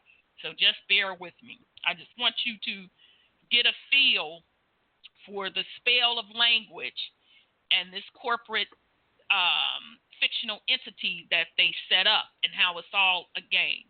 In my opinion, most of these bar attorneys are traitors and cowards and a bunch of sellouts. If you are confused about all this legal stuff, watch the video below and light bulbs should start flashing like crazy in your head. Okay, and so this is they're just pointing to a video of a free man in court. Judge bows to sovereign. Okay, I'm going to skip past that and just give a disclaimer because I want people to be careful. I don't want you to take this one article and you try to jump and do what a lot of these sovereign communities are telling you to do. I've talked about that before. So that's why it is very important for you to go in to know who you are. Okay, the point of me even reading that section is to just show you, once again, how the spell of language has gotten so out of control, where it has divorced you from the living being into a corporation, and folks not realizing what is going on and the game that is being played upon them. Because as I stated earlier, and I keep continuously to state, you as indigenous to this land, that corporate shit don't even apply to you anyway, okay? All right, so I do want to put that disclaimer out there.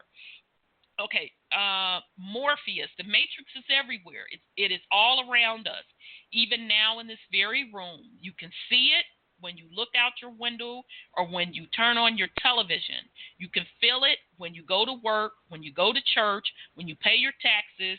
It is the world that has been pulled over your eyes to blind you from the truth. Neo, what truth? Morpheus, that you are a slave. Neo, like everyone else, you were born into bondage, born into a prison that you cannot smell or taste or touch, a prison for your mind. The Matrix is not just a movie. It is an experiment done by the dark magicians to see how the people would react to a movie that was telling them the truth in a metaphorical kind of way. The dark magicians like to tell you what they are doing to you or are planning to do to you in movies and TV. So they have another article that you can read to show you that. The binding power of words and contracts. Another word they like to use to trick you into playing their con game is con. When you separate contract in half, you get contract. As a verb, the word con is defined as to swindle or trick. As a noun, the word tract is defined as a brief treatise or pamphlet for general distribution. Based on the two definitions, when you pull a con and a tract together, you get a deceptive treatise or a treatise full of trickery. So let me pause because I got to get some water too. So as you can see, the contract/treatise, as I stated out the gate, was trickery, fuckery, and it casted a spell. Okay. When you sign a contract with a corporation or the government, you are agreeing to a fraudulent and deceptive treaty. In other words, you are being conned. The good news is that pretty much all contracts you made with the corporation and government agencies are fraudulent since they do not come with full disclosure. Okay, and so it gives you another reference for more evidence of how words are used to deceive you. They have an article embedded in here about the secrets of the court system. How to decipher words to find their deeper meaning and intent. If all you do is look at the common definition of a word, you will never know the deeper meanings of it. To find its deeper meanings, you need to look below its surface, dissect its layers, and look at it from many different angles. Okay, angles of light. Okay, words cast frequency. Okay, that's me throwing that in there just as a reminder.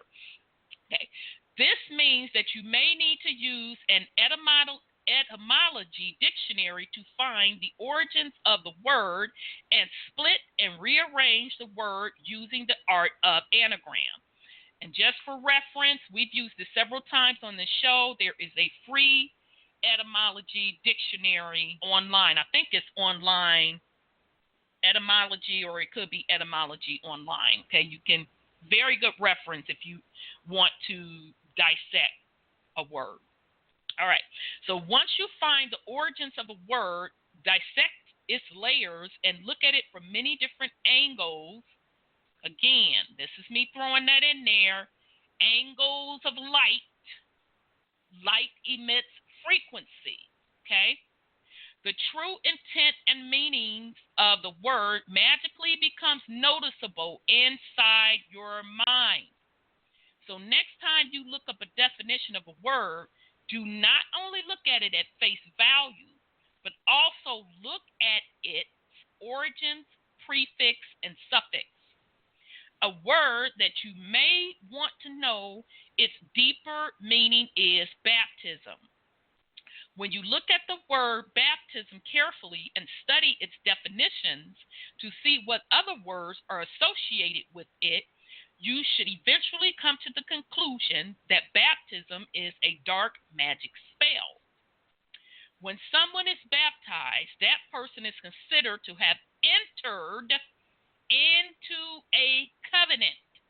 Lord. When you break down the word covenant, you get coven ant. The word coven means an assembly of witches, especially a group of 13. And this is me just reminding the family that the number 13 represents hidden. Okay? So coven, essentially they're saying, is an assembly of a group of 13 hidden witches. The suffix definition of ant is causing or performing an action or existing in a certain condition. Also mean serving in the capacity of. Okay, so that's deep. Let me just recap. Just this one simple word they broke down of covenant. Coven means an assembly of 13 witches which are hidden. Ant is you performing an act. You are performing an action or existing in certain conditions. It can also mean serving in the capacity of. A suffix forming adjectives and nouns from verbs occurring originally in French and Latin loan words, pleasant, constant, servant, and productive in English on this model. Ant has the general sense characterized by or serving in the capacity of that name by the stem ascendant, pretendant, especially in the formation of nouns denoting human agents in the legal action or other formal procedures, tenant, defendant, applicant, contestant. Okay, so all that ant, just remember when you see that ant as the suffix, so meaning the ending of the word, you serve in something. That word is saying you're serving something. Okay? Once you know the relationship between the word baptism and covenant, you will know that when a person is baptized, that person is serving in the capacity of a coven or is making a contract with a coven, which is a group of witches, male or female, the group of witches who control all churches of the world are the dark magicians. The process of baptism actually promises the body, mind, and soul of a newborn child to the coven of a church, which is controlled by witches from behind the scenes. If you go to church, you may want to really think about that before agreeing to a covenant. Baptism is nothing more than a dark magic spell to trick parents to give up their baby's body, mind, and soul to the dark magicians and their demonic masters. Since you now know the real reason behind baptism, you might want to not baptize your newborn. Even better, just stay away from all churches because they are all controlled by dark magicians, especially the Roman Catholic Church. How words can be used as magic spells. When you speak words, you are casting your thoughts and vibrations into Earth's magnetic field or magic field, which is the energy field that creates the reality of Earth. If you are not careful and say certain words together, you can actually cast a spell without even being aware of it. Have you ever wondered why one of the first things they teach you to do in school is how to spell? When you go to school for the first time in your life, you are taught the alphabet, which, they brought it in this article, which is made of letters that are designed using sacred geometry. These letters are ideograms, which are written symbols that represent ideas. One very important thing you need to know about all written symbols is that they are created into existence from the egg, the dot, and the serpent, the line. The egg and the serpent are important symbols in the religion of secret societies. After learning the alphabet, you are taught how to spell using the letters of the alphabet. This is to prepare you for the day you can cast magic spells through the use of spelling. Did you notice that magic spell and spelling have the word spell in them? This is no accident. It is right in your face. The hidden intent of spelling is to cast magic spells. Most people are too ignorant, lacking in knowledge, so they have no idea what they are actually doing when they yell harsh words at one another, using swear words or curse words. They did not call them curse words for no reason. Are you starting to see the big picture? Why do you think most parents tell their kids to stop cursing when they swear too much? Even at a subconscious level, we intuitively know that it's not good to use curse words too much. Maybe next time we should listen to our intuition and do some research to find out why we feel this way. Okay. The main reason why they teach you how to spell words correctly is to make sure that each letter or geometry is arranged the same way every time you write something. This will help strengthen the magic effect of certain words. After learning how to spell words, you are taught to cast those spellings into sentences, phrases, and ideas without teaching you about their magic effects. The purpose of this is to prevent you from knowing the true intention of language, so that the dark magicians can control your mind using magic spells. Their magic spells cannot control 100% of your mind, but they do affect your mind more than you may realize, just like how subliminal messages can affect your subconscious to a larger degree.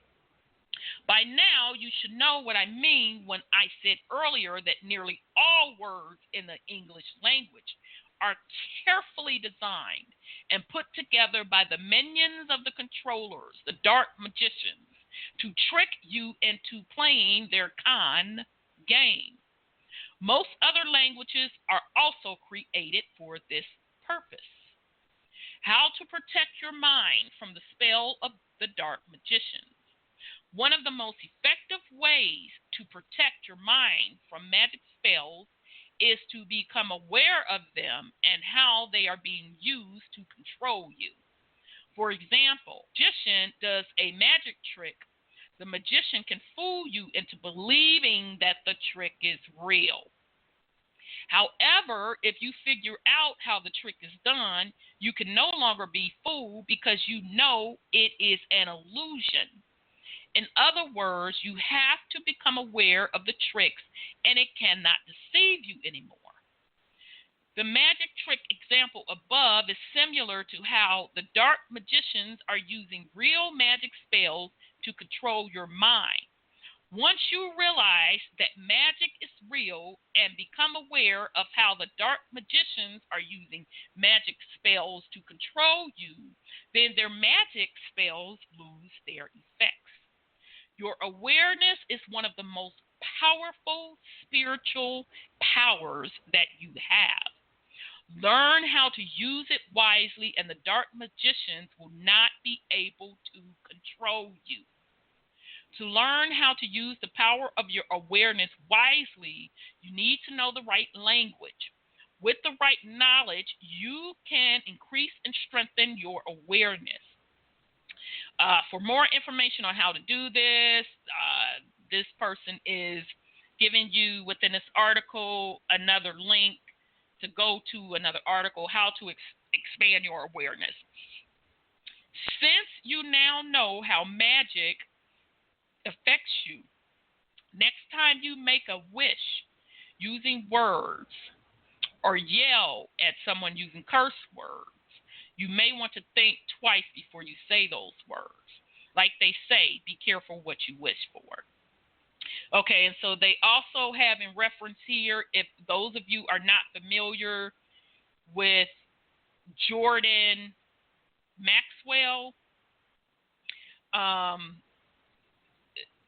suggest you give him a look up on YouTube. He does a excellent job talking about the spell of religion, breaking it all down. He used to do a lot of stuff on the court. I'm not sure if you'll be able to still find that on YouTube, but this particular video they have on here is Jordan Maxwell, Magic Dominates the World. And just recently, actually, I think Brother Sean, you sent me that video when Brother Seven was talking about whether or not spiritual teachers should be compensated. And in that particular video, he referenced Brother Jordan Maxwell. And ideally enough, Brother Maxwell's work was taken away from him using what? Words. Where folks literally took his ideas and went and copywrote his ideas. So just to show you again how language has been used to suppress and control. So again, this article was off of omnithought.org, how words can be used as magic spells. So I'll pause in case somebody want to put something on it, and then we'll keep it moving. Go ahead, Brother Sean. Think about alphabet, alpha and beta, which are two sound frequencies. Yes. Being taught to basically cast spells on ourselves. Yes. We have to remember that language within itself is part of the fall. Yes, it is. We talked about that a couple of weeks ago when we were doing the ancient wars on Mama Earth. Yes. That was the first fall. Was the introduction of language. And I see you 727, sweetheart. I'm coming to you in just a second. And just to show you how deep this runs, the alpha, beta within itself, the alphabet, that sacred geometry is two folds that they're speaking of. This is how this shit is so deep. The alphabet, each one of those letters correspond with a number. That number is no higher than 9. Okay? And how you can break that down is A is 1, 2, B is 2, 3 is C, etc., etc., etc. And when you get to a double number, you just add the two together, and that is still going to equal the value of either 1 through 9. Okay? So that's the sacred geometry, part of the sacred geometry of it. So as they are talking in the media, they will put out certain words, and they can be translated down to numbers, and those numbers break down to certain meanings via sacred geometry. Okay? So just to give you an example, 3 is like the Trinity. Okay, and not that bullshit ass Trinity that they give you in the church. That's a spell within itself. Okay. 11 is a very powerful number. 11 means manifestation. Okay. 22 means manifestation. And that's why if you ever heard people talk about the power of the number 1111, that is why. Because double manifestation. Okay. 3, when you hear a lot of the 3s in the media, it is referring to their secret society, their trinity of the man, the Father, the Son, the Holy Ghost. That equals their patriarch system, secret society. Okay? That 369, and a lot of people that follow the Tesla stuff know that Tesla said 369 is very important. Okay? The 369 Tesla, and he was using our ancestors' sacred sciences, can be calculated on a scale of the gravitational wave. Okay, that's what that 369 represents. In the secret society world, that 3 and that 6 means something to them, and that 9, because that 9 you can flip it and make a 6. And if you have the number 36, you can add it up to mean 9. 9 in numerology means completion. But the 36 can also represent 3 6s, 666. Okay. Now some say that that is the secret society's representation of the Luciferian concept or Baphomet, but it also, from a scientific, is, electrons, protons, or neutrons, okay, giving you the science behind the makeup of the universe, okay? So that is just a snippet of the alphabet. Now let's get to the other side of it. If you write out the alphabet, A, B, C, and do it in capital letters, and you can even do it in smaller case too, you will notice that those are literally angles of sacred geometry. Okay? So the A can represent a pyramid, and then I can't remember if it's what degree it represents, okay? But each one of those letters represents a physical angle attached to sacred geometry. The sacred geometry ties back to the shapes, okay? So the hexagon, the different shapes of geometry. That's what the vibration makes up this particular plane. Okay, if you want to know what I'm talking about, search on YouTube on a video that's called "Stars Are Not What You Think," or "Stars Are Not Planets." And folks have literally taken high-powered telescopes and they've zoomed in on what they're calling, damn, Brother Sean got kicked off. I'm going to have to dial him back in.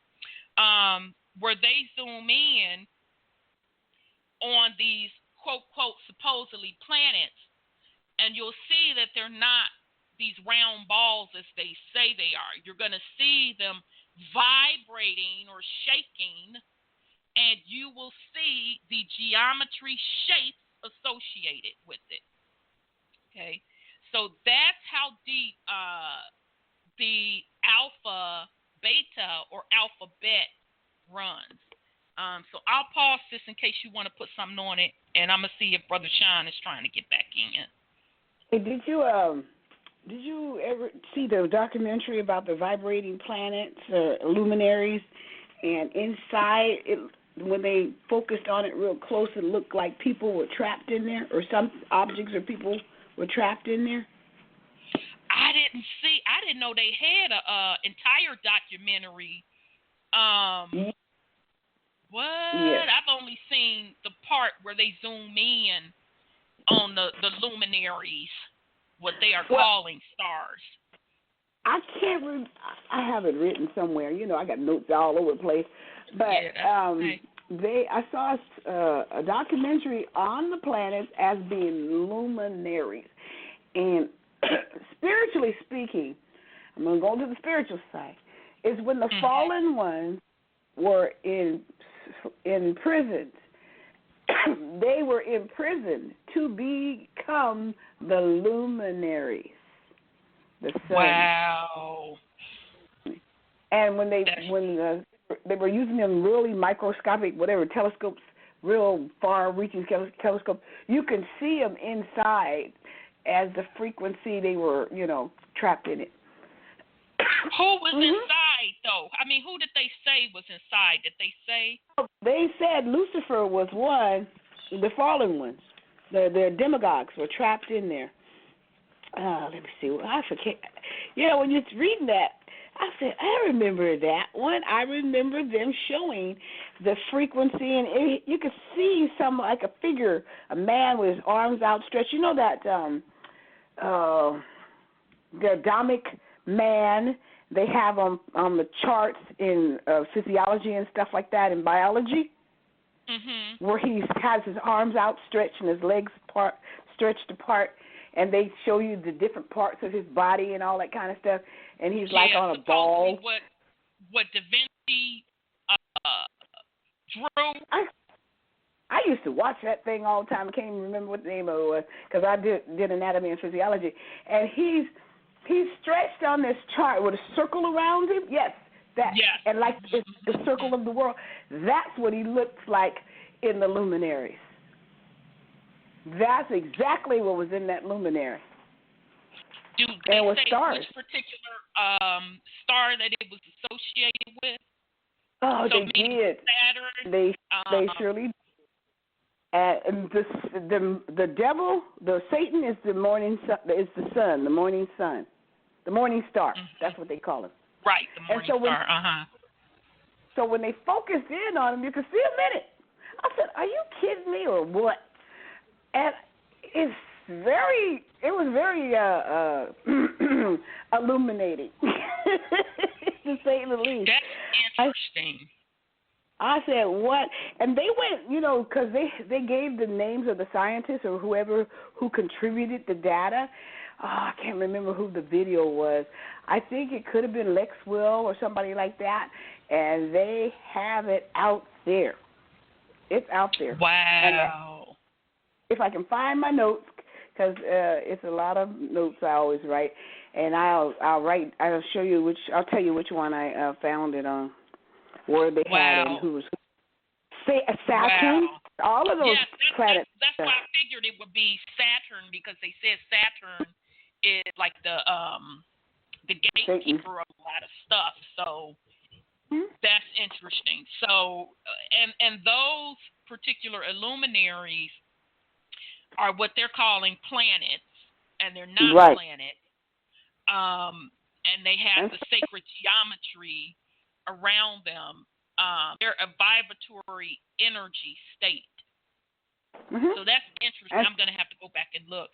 So, sis, real quick, they have taken away my ability to dial Brother Sean in. So, if I send your son, is he still on? If I email him Brother Sean's number, can y'all bring him back on three-way? Yeah, I could. I'll text my son right now and let him know you're gonna text him. Okay, yeah, let him know I'm gonna send it to him. Via Facebook. They're with us, family, and they caught me slipping. I usually have both my phone going, and I got to dial in before we He left. overtime. He went home. Okay. He went home. He's not at my house anymore. Okay. I don't want to give his number out on air. Yeah. All right. So bear with us, family. I'm sorry. I'm trying to get Brother Sean back in. Okay. And so while I'm trying to do that, the next video we're going to go into, and I'll probably do that while we try to get Brother Sean on, because I want y'all to hear this video. We'll do that, so not to burn up. Next video, now this is deep, family. This is by a cat named David Wynn Miller, W-Y-N-N Miller. Quantum. Huh? Oh yeah, I just finished studying him. Yeah, I knew. Okay. Cool. Brother Sean got on Cheryl. Okay, 727. Oh, wait a minute. Oh, wait, let me ask her. Sis, Cheryl, if you are on 727, do you have Sean's number? If so, can you conference them in? Your number. Okay, let me bring on 727. I apologize because I did. He said okay. Either way you want to do it. Okay. So we're gonna go to the video, and if you could conference Sean in, let him know that we're getting ready to go to a video, and then we're gonna bring y'all both back on. So this particular video is. You take Sean on Facebook if you wanna. He'll hook him up. Oh, okay. Yeah, you were saying your son was saying that, or Cheryl was saying that? Son is saying that. He said, I texted him, and he said, okay. Okay. That you will going to give me, want you to check him back in or check him back in. Okay, so let me, okay, I'll do that. In a minute. Okay, so the video is David Wynn Miller, Quantum Grammar Seminar, September 2012. This is going to be about quantum language. What this man did was take all of the contracts, even their constitution itself. He broke down the spell of the particular languages, and he proved that the entire thing is fraudulent. Okay? I recommend you give his stuff a ring, but research it, because he's got a lot of stuff out there. But in the meantime, I'm going to play a segment. Oh, they don't want me to play that because that screen froze up. So let me. I think he just died. My son said. Did he? Yeah. Oh, shit. His stuff is tight, family. He broke down all those banking contracts, any contract that they have put together to run this matrix. This man has broke it down and proven that it's fraudulent. So I'm going to play this quantum grammar, and then we're going to work to get Brother Sean back on. So here we go. Thank you, ladies and gentlemen. Well, as you know, my name is David Wynn Miller, but I punctuate my name. George Washington, Thomas Jefferson, Abraham Lincoln, Benjamin Franklin, all punctuated the name same as I did. They were all 34-degree Master Masons. Now, I don't know if there's any Masons in the crowd, but I am a 92nd degree Mason. I know you've been taught that Masonry goes to 33 and 34 degrees for Grand Masters. The reason I'm a 92nd degree Mason is because in 1988 I broke the math interface in all 5,000 languages, proving that language is a linear equation in algebra. This hasn't been done in 8,500 years of written language. When I did so, I was able to unlock the 2/3 of all the words missing from all languages in the world, and I can write any sentence in any language, frontwards and backwards, with the same meaning. Once this was discovered, it completely, 48 hours after I published on the internet, I had 2 Secret Service agents from Washington at my front door going, "Do you realize what you've done? You've just disqualified every treaty, trust, and contract in 8,500 years on planet Earth." I says, "Well," he says, "who did you tell?" I says, "Everyone." I says, "I sent out 100 videos, 20 hours long, including a 100-page report on the entire studies, to all nations of the United Nations and over 100 TV and news agencies around the United States." By doing that, I protected myself, because when you have a secret that is so profound that it would disqualify planet Earth, it would cause you to get shot. And at every seminar, by the end of the seminar, there's always a dozen people that walk up to you and say, "Why are you still walking around?" Well, as Pandora, destroyer of worlds. Now, you might think that that's a bad thing. The word destroyer, DE, means no, and stroy is contract. Of is an adverb which connects to a pronoun in front of it. PRO means no, NO means no, and UN means no. So the word destroyer is a no, no, no word. Of is an adverb, ADV, a modifier. Okay. Modifiers connect to pronouns in front of it and modify the verb after it. Modification is change, change is motion, motion is action, and action is verb. Therefore, the word world becomes a verb. Do you live in a world of verb, or do you live in a world of a fact? As you all know, the word world is a fact.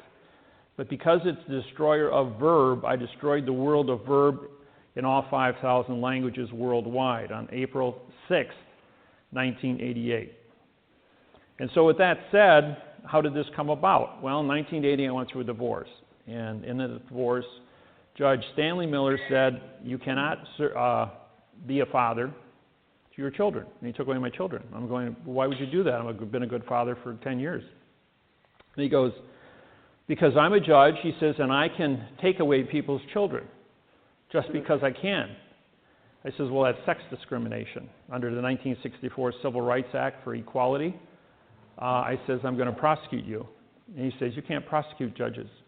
I says, "I beg the difference." I says, "I know what the law is. You swore to support the Constitution of the United States and the laws written by the United States Congress, Senate, and Legislature." I says, "That includes equality."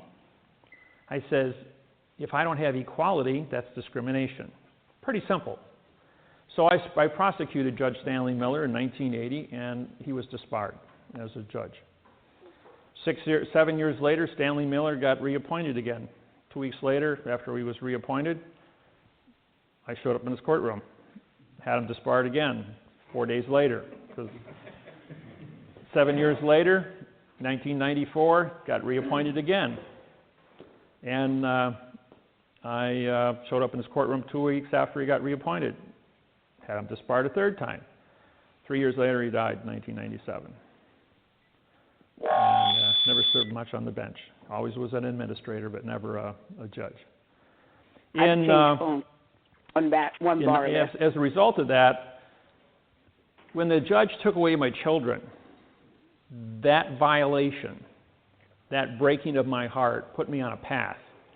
That path was anger. You don't take away a parent's child. And the pain that caused, pain makes thought, thought makes wisdom, and wisdom grows to maturity. So as a result of that pain, I started studying. Now, we go through 3 phases in life. You do not know what you do not know. Well, it's like putting your hand in fire. It looks pretty until you touch it and you get burnt. Well, you know what you don't know about why you got burnt. And I was aware of what I didn't know, so I had to study. And so because I studied, I learned about what the fire was. I learned about what the pain was. And from that, I then had knowledge. And when I had knowledge, I knew what I knew. And then I could become a teacher. In 1975, I became a college professor in Milwaukee. And I taught engineering and metallurgy, heat treating, and blueprint reading. So I've been a teacher now 30, so 75, so going on 38 years. I hold a professional license for college. I also have 3 PhDs and 535 college credits, 17 full-time years of college. Kind of got stuck in college. I really liked it. Worked third shift nights as a tool and die welder, and I went to school full-time days. I had but to fill in my spare time because I didn't sleep, I went ahead and had a second full-time job, and that was in real estate, teaching underwater welding. I had my own real estate company for 26 years, besides doing law from 1980 to present time, 32 years. I have 80,000 hours of law experience. And I've done 2,500 seminars, including over 1,000 TV and radio live performances.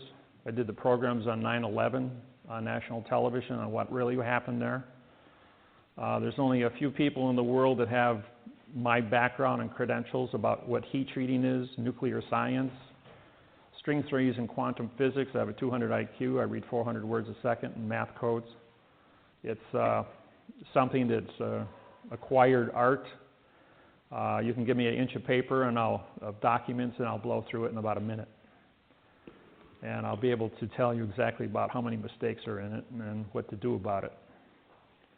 The program today is going to cover many different aspects. So I'm going to go through the parts of speech, which I wrote up here. It took 6 years of my life to discover this. It isn't really what you think it is. And what they teach you in school is not what you actually, is actually what's going on. And this isn't to insult anybody, but all of you have a second grade reading level. And it isn't just you, it's the entire population of the planet was instructed and through TV, radio, newspapers, and magazines to keep you in a second grade reading level, because that way they could harvest the entire population of the planet. There's a few individuals called federal judges and chief federal judges at a state level that control what's called parse, syntax, grammar, and the secrets therein. When I broke the code in 1988, I went to the United States Supreme Court. I walked in there in 1989, and it says, I'm here to prosecute William Rehnquist, Chief Supreme Court Justice of the United States Supreme Court. Immediately I was arrested for threatening the United States Supreme Court judge and taken into a closed room. Well, when we got down in that room, I had 6 marshals standing shoulder to shoulder surround me, and William Rehnquist came down from up in his chambers to see me, and I says, I have your signed confession for treason against the United States people. I says, I've used parse, syntax, grammar against your opinion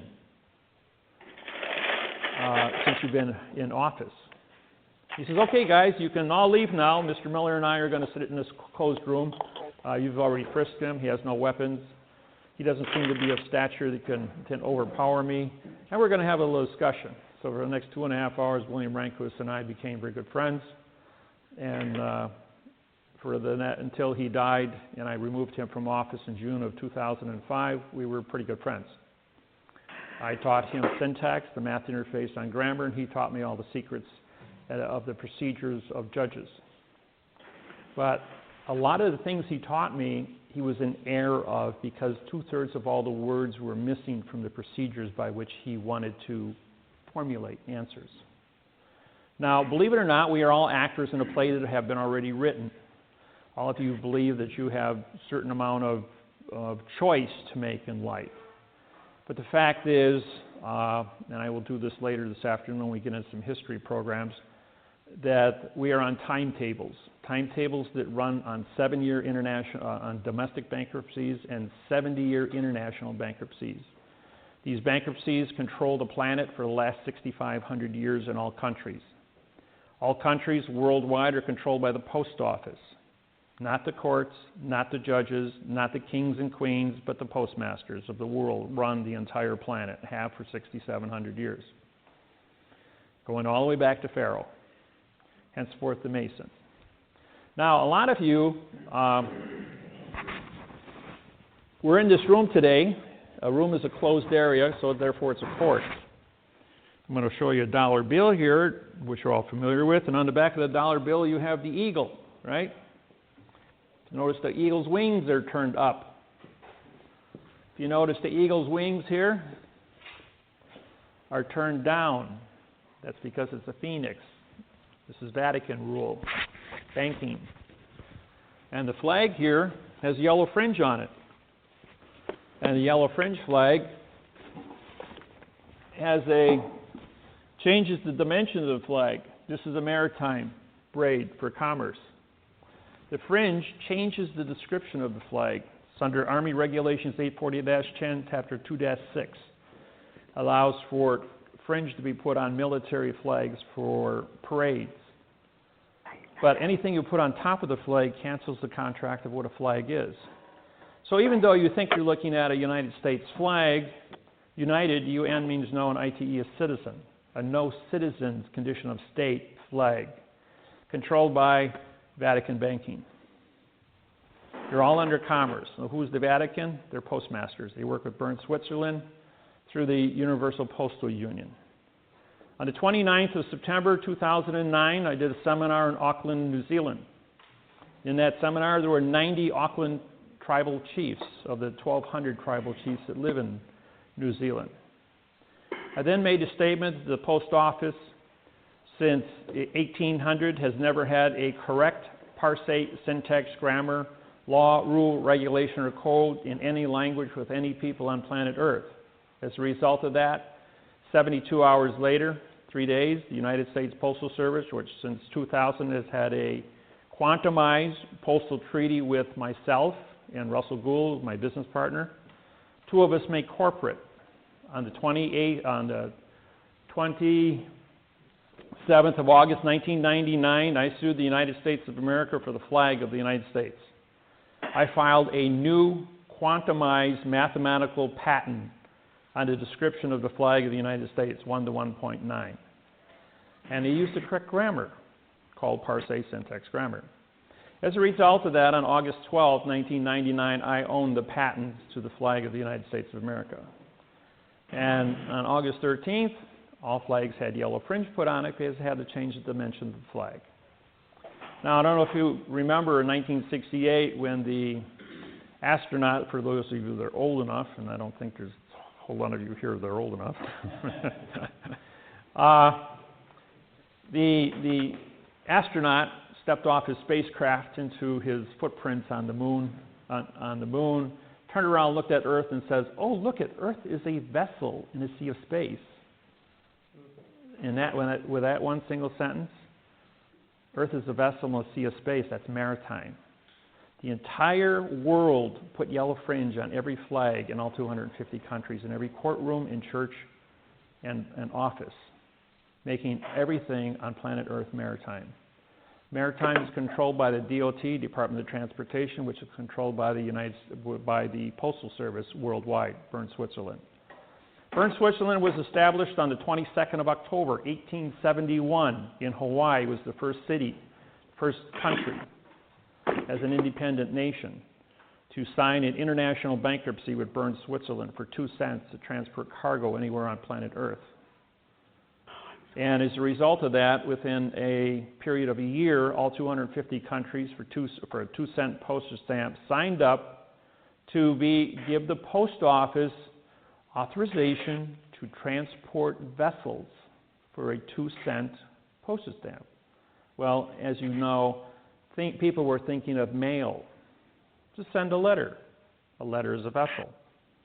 Well, the word vessel includes cars, trains, planes, automobiles, overland stagecoaches, pony expresses, and human beings.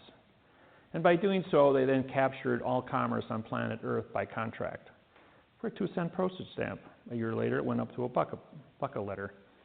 But they got their foot in the door, and that was all that was necessary.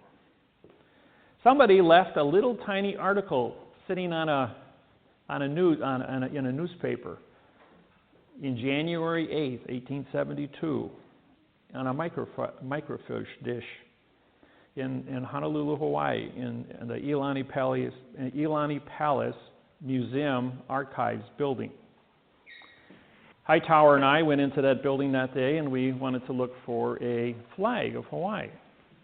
And they said, we guarantee there is no information in this building from 1869 through 1875. I'm going, now, why wouldn't there be anything? Hawaii's the center of the Pacific. Anything moving from east to west and west to east has to stop at Hawaii to get coal, C-O-A-L, for fuel, as everything ran on steam back then. So Hawaii then became the center of the entire Pacific Rim, hub to a wheel. Very, very important location.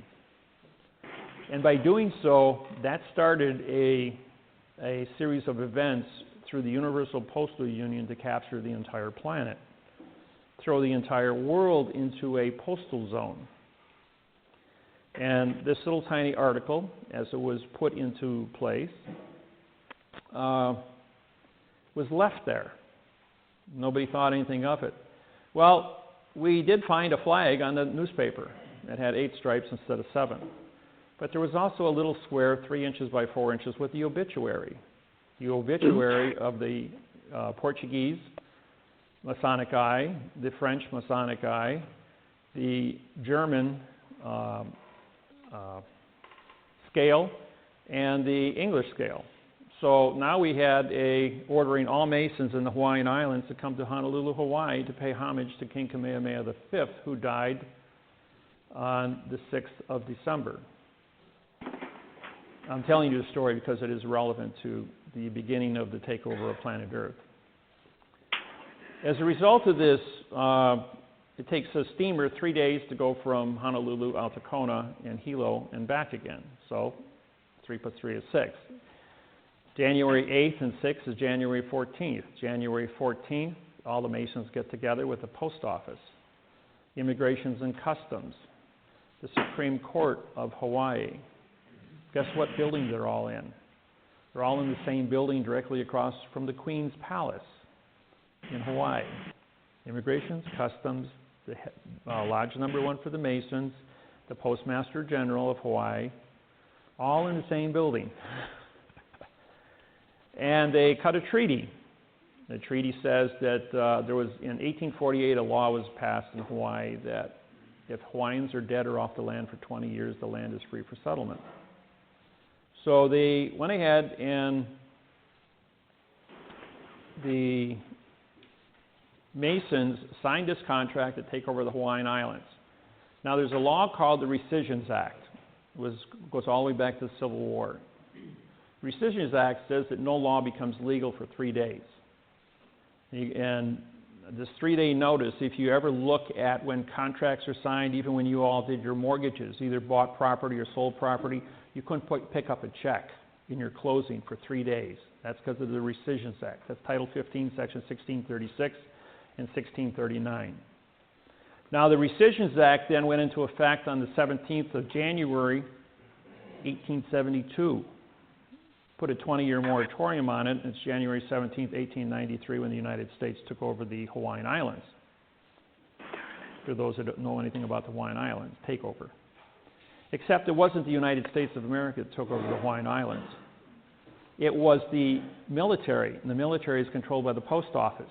It was the United States Postal Service that took over the Hawaiian Islands. Now, as a result of this takeover, the injustice that people were a victim of went out there and sued the state court. The state court says, we don't have jurisdiction. You're in the wrong place. So the Hawaiians then went to federal court. They walked into federal court, United States District Court, and the district court said, you're in the wrong place. We don't have jurisdiction over you. You're a sovereign people. So they went to the United States Supreme Court, Washington, D.C. United States Supreme Court, Washington, D.C. You're in the wrong place. You sued the wrong people. They're going like, all right, we're being victimized. They stole our land. Who's guilty? So from January 17th, 1893, all the way up until January 6, 2009, nobody knew who was guilty. As a result of that, because I'm a Mason, and I syntax Manly Hall's The Secret of All Nations with Masons throughout the history of this world for 8,500 years. I have the book. There's only 5 copies on planet Earth, and I own one of them. And when I syntax that book is 18 inches tall, 1 foot wide, and 2 inches thick. It's now 6 inches thick because of all the missing words were put back into it. Covers everything on the planet, every religion, the tarot cards, witchcraft, grammar, all the parts of speech, parse, how words come together. It's got all the secrets in it. But the secrets were only written in adverb-verb, not prepositional phrases. So when I rewrote it with the correct parse, syntax, grammar, I then had missing secrets. I did the same things to the Quran for the Muslims, and I did it to the Bible, King.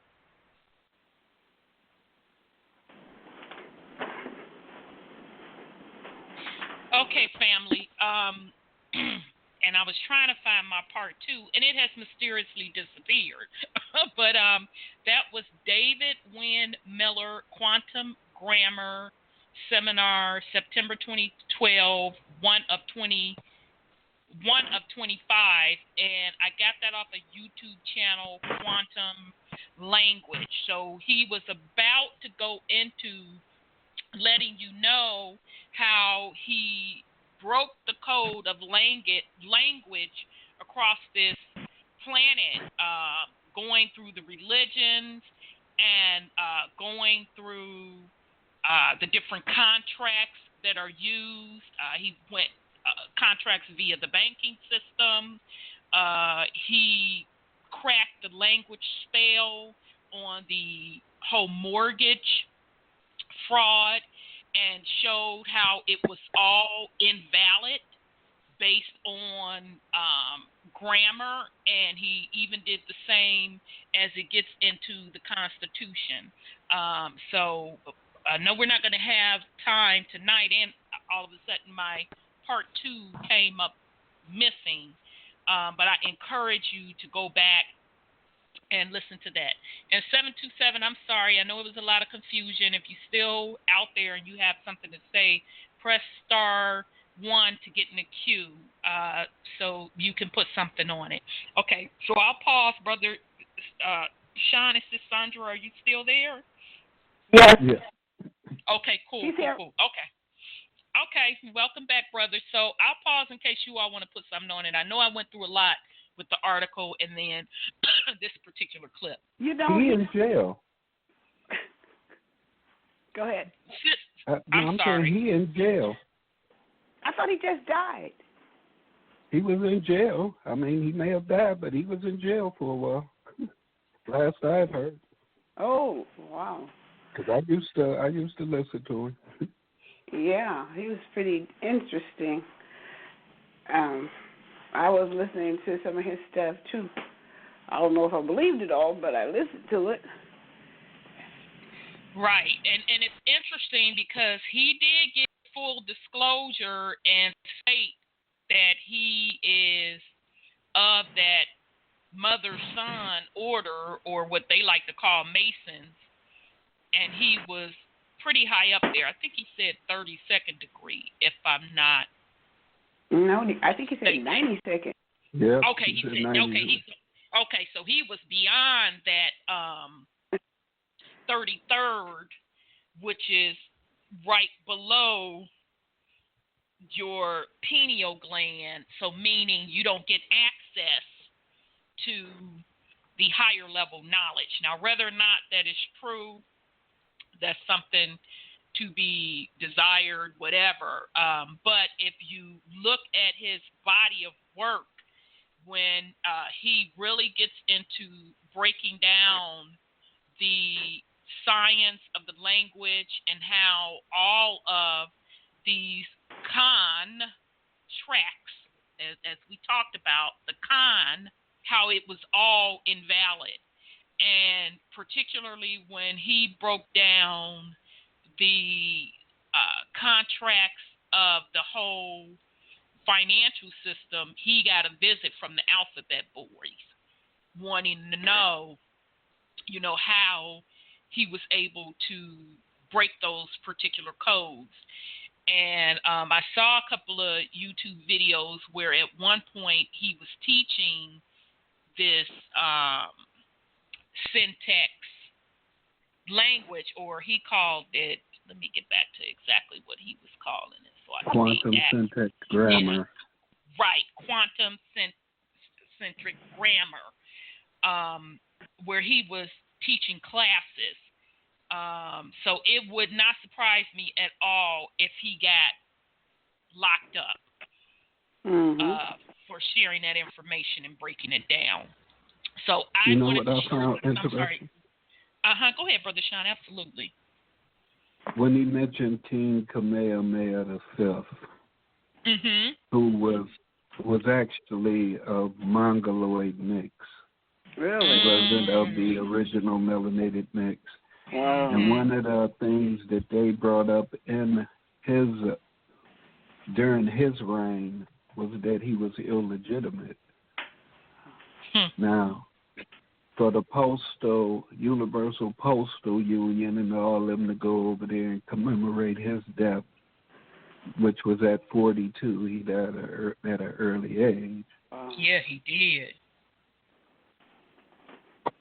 You know, like he was saying, the Postal Union, Universal Postal Union, that's what ships all countries military stuff around. That's how mail was able to be delivered from country to country and this, that, or the other. But them going over there after he died, which was the last in the line of monarchs over there. Yes. And I'm sorry, go ahead. And then he allegedly was supposed to somehow became the president or something over there in Hawaii. He's supposed to be some big to-do over there or something, where he allegedly rewrote their constitution and all this, that, or the other. I mean, he just screamed an agent. I ain't saying what he's saying ain't true, but as a spell with the words, he had created his own language.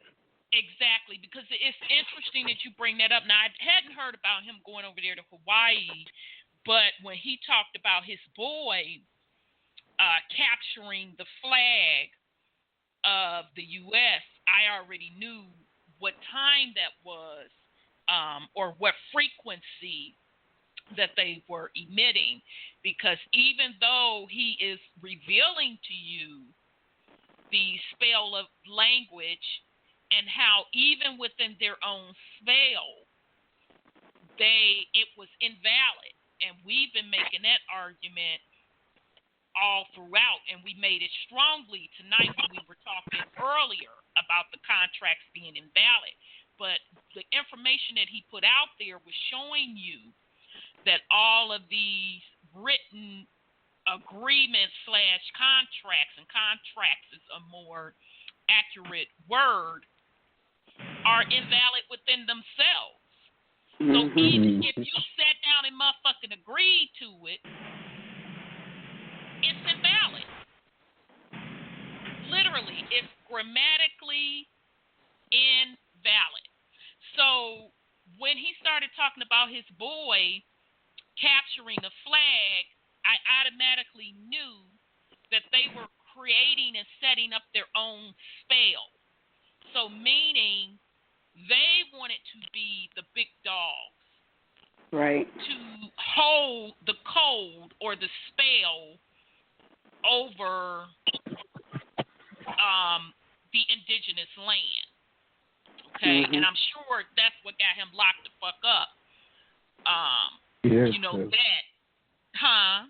Because he's pushing maritime law. He's telling everybody to go through maritime law to try and attack the corporation when we're enslaved up under maritime law. He's trying to send you right back into it. Exactly, and that's the point I was going to make. So even though he was telling you what the code was, he was turning around trying to trick folks back up under his particular code or spell, using the same method of the corporation or maritime law. And that within itself is motherfucking invalid. And just note, when I curse, I'm cursing and motherfucking intentionally. Let's be clear.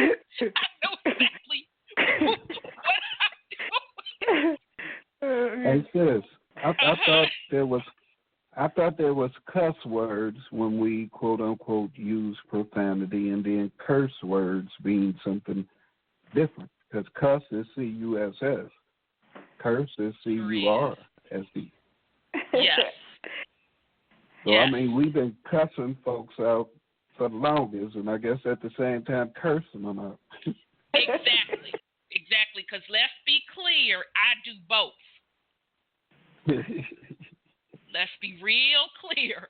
I do both. Verbally my grandmother and written. I'm sorry, go ahead. My grandmother had told me that was the way to get evil spirits away from you, to curse at them. It's interesting. Very good friend of mine, my sis, she does it all the time. And she's not like me, that you have to push her to get to that point. But she knows that when she doesn't feel certain energy right, or certain energy being manipulated, she'll start cursing. She said, I was just walking through the house cursing this and cursing that. I said, that's what you're supposed to do.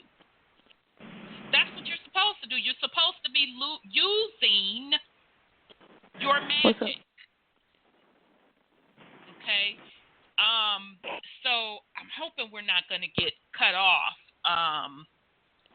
Can't remember how much time we have left. If so, I'll sum up next week and blend in with generational curses. We'll finish up the language part. But I just wanted to point out back to that article as well, and I encourage you to go back and read that particular article from omnithought.org about how words can be used as magic, because it pretty much breaks down telling you how important words are. And I've been saying this, Brother Sean and I, and Sandra, for quite a long time. Oh, well. Did we get cut off, or are we still on? You're here. Oh, okay, because it told me the show has ended. Okay, then. No. Okay. Changing tests. Okay. Well, cool. Okay. But they can have their technical difficulties. Right, and that's all good. Yeah, it is. So what we have been saying to you about manifestation, it's about your thoughts, your words, and now you should enter and understand even the written word and how the angles of those words and how that particular energy, all of them carry energy. All of that energy, based on your intent and your understanding, vibrates across Mama Earth, and she picks it up via that electromagnetic field.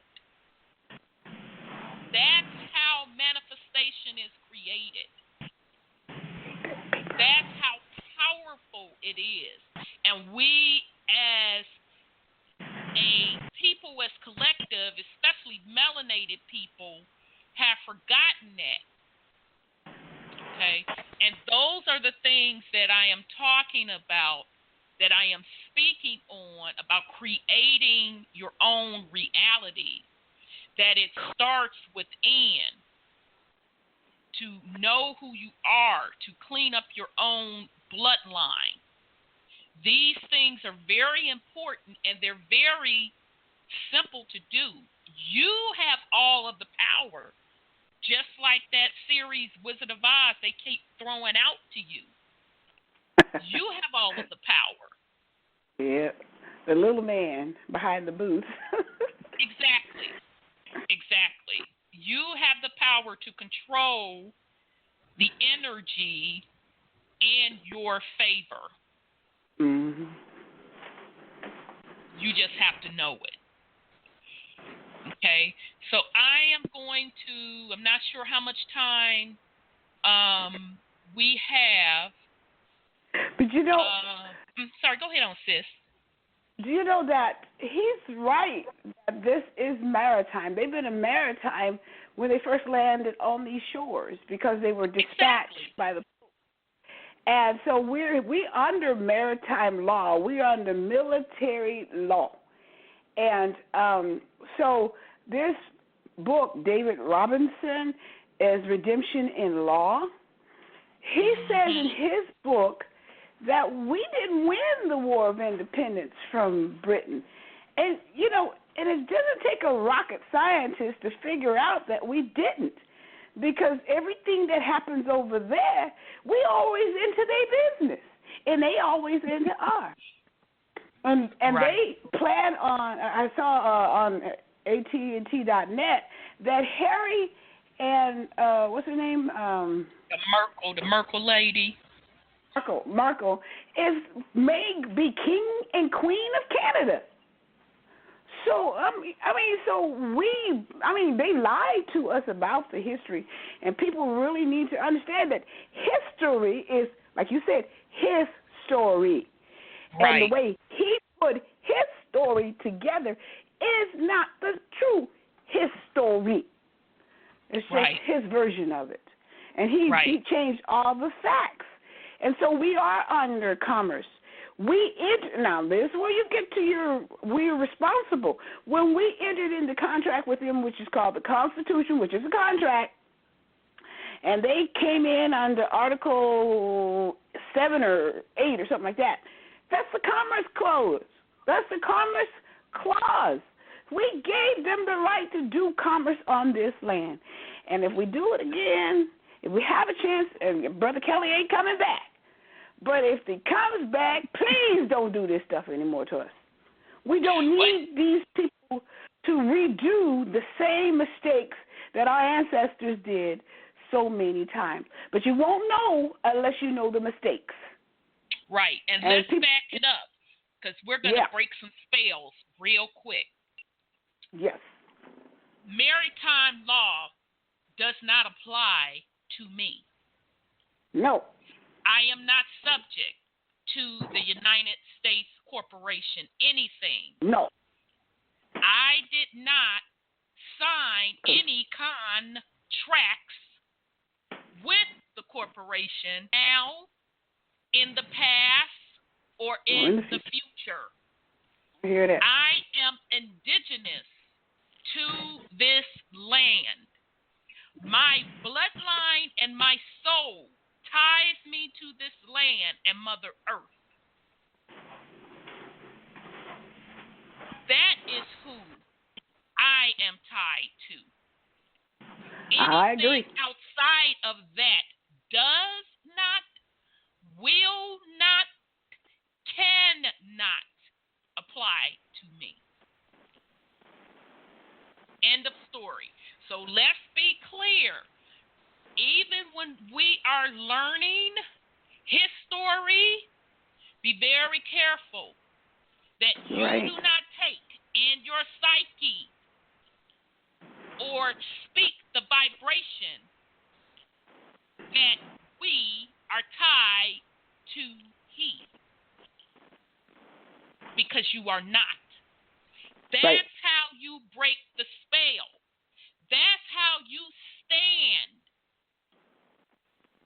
with clarity and in full vibration of who you are. You don't have to prove it. You don't have to go through their motherfucking language of spells and cons, because you are who you are, and you will always be.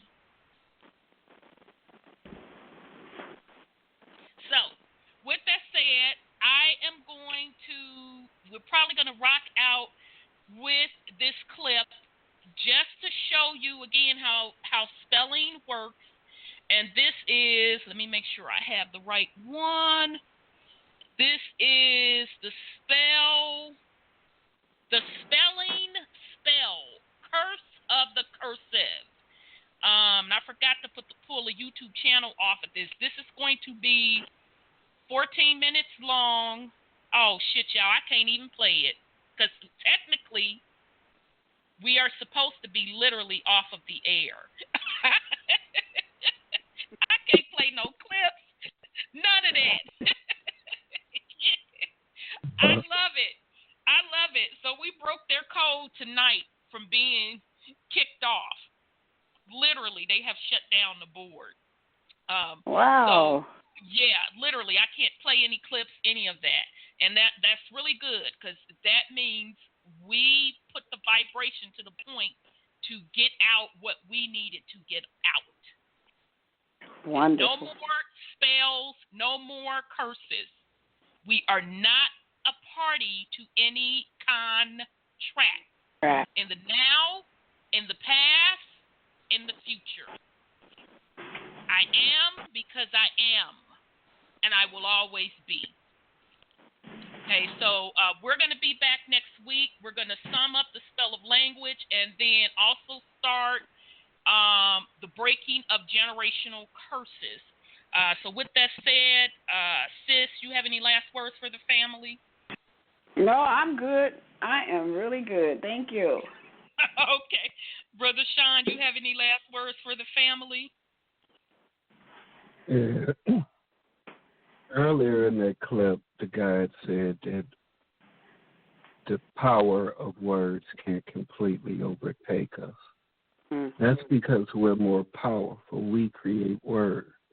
Mm-hmm. They don't create us. That's right.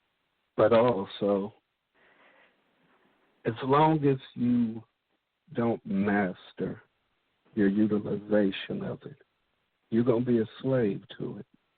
That's right. You'll constantly be going through things that aren't real. Right. Mm-hmm.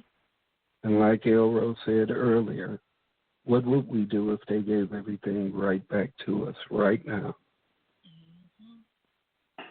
Not having mastered language, which affects the way that you think and everything.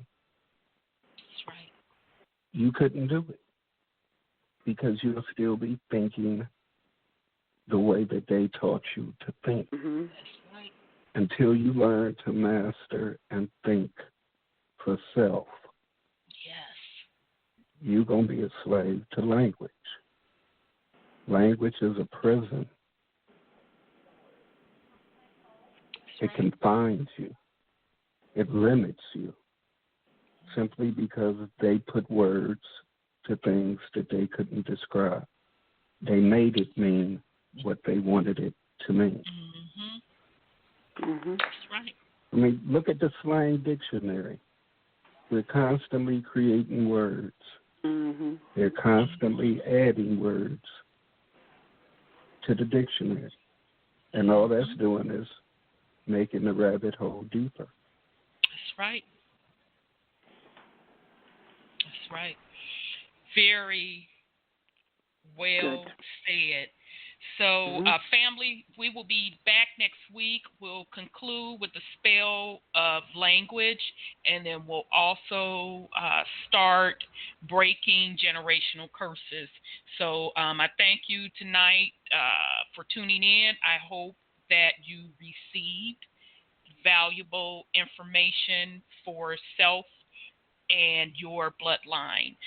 So we will be back next week. Love you very much. Peace and love, and we will sign off right now. Peace and love, fam.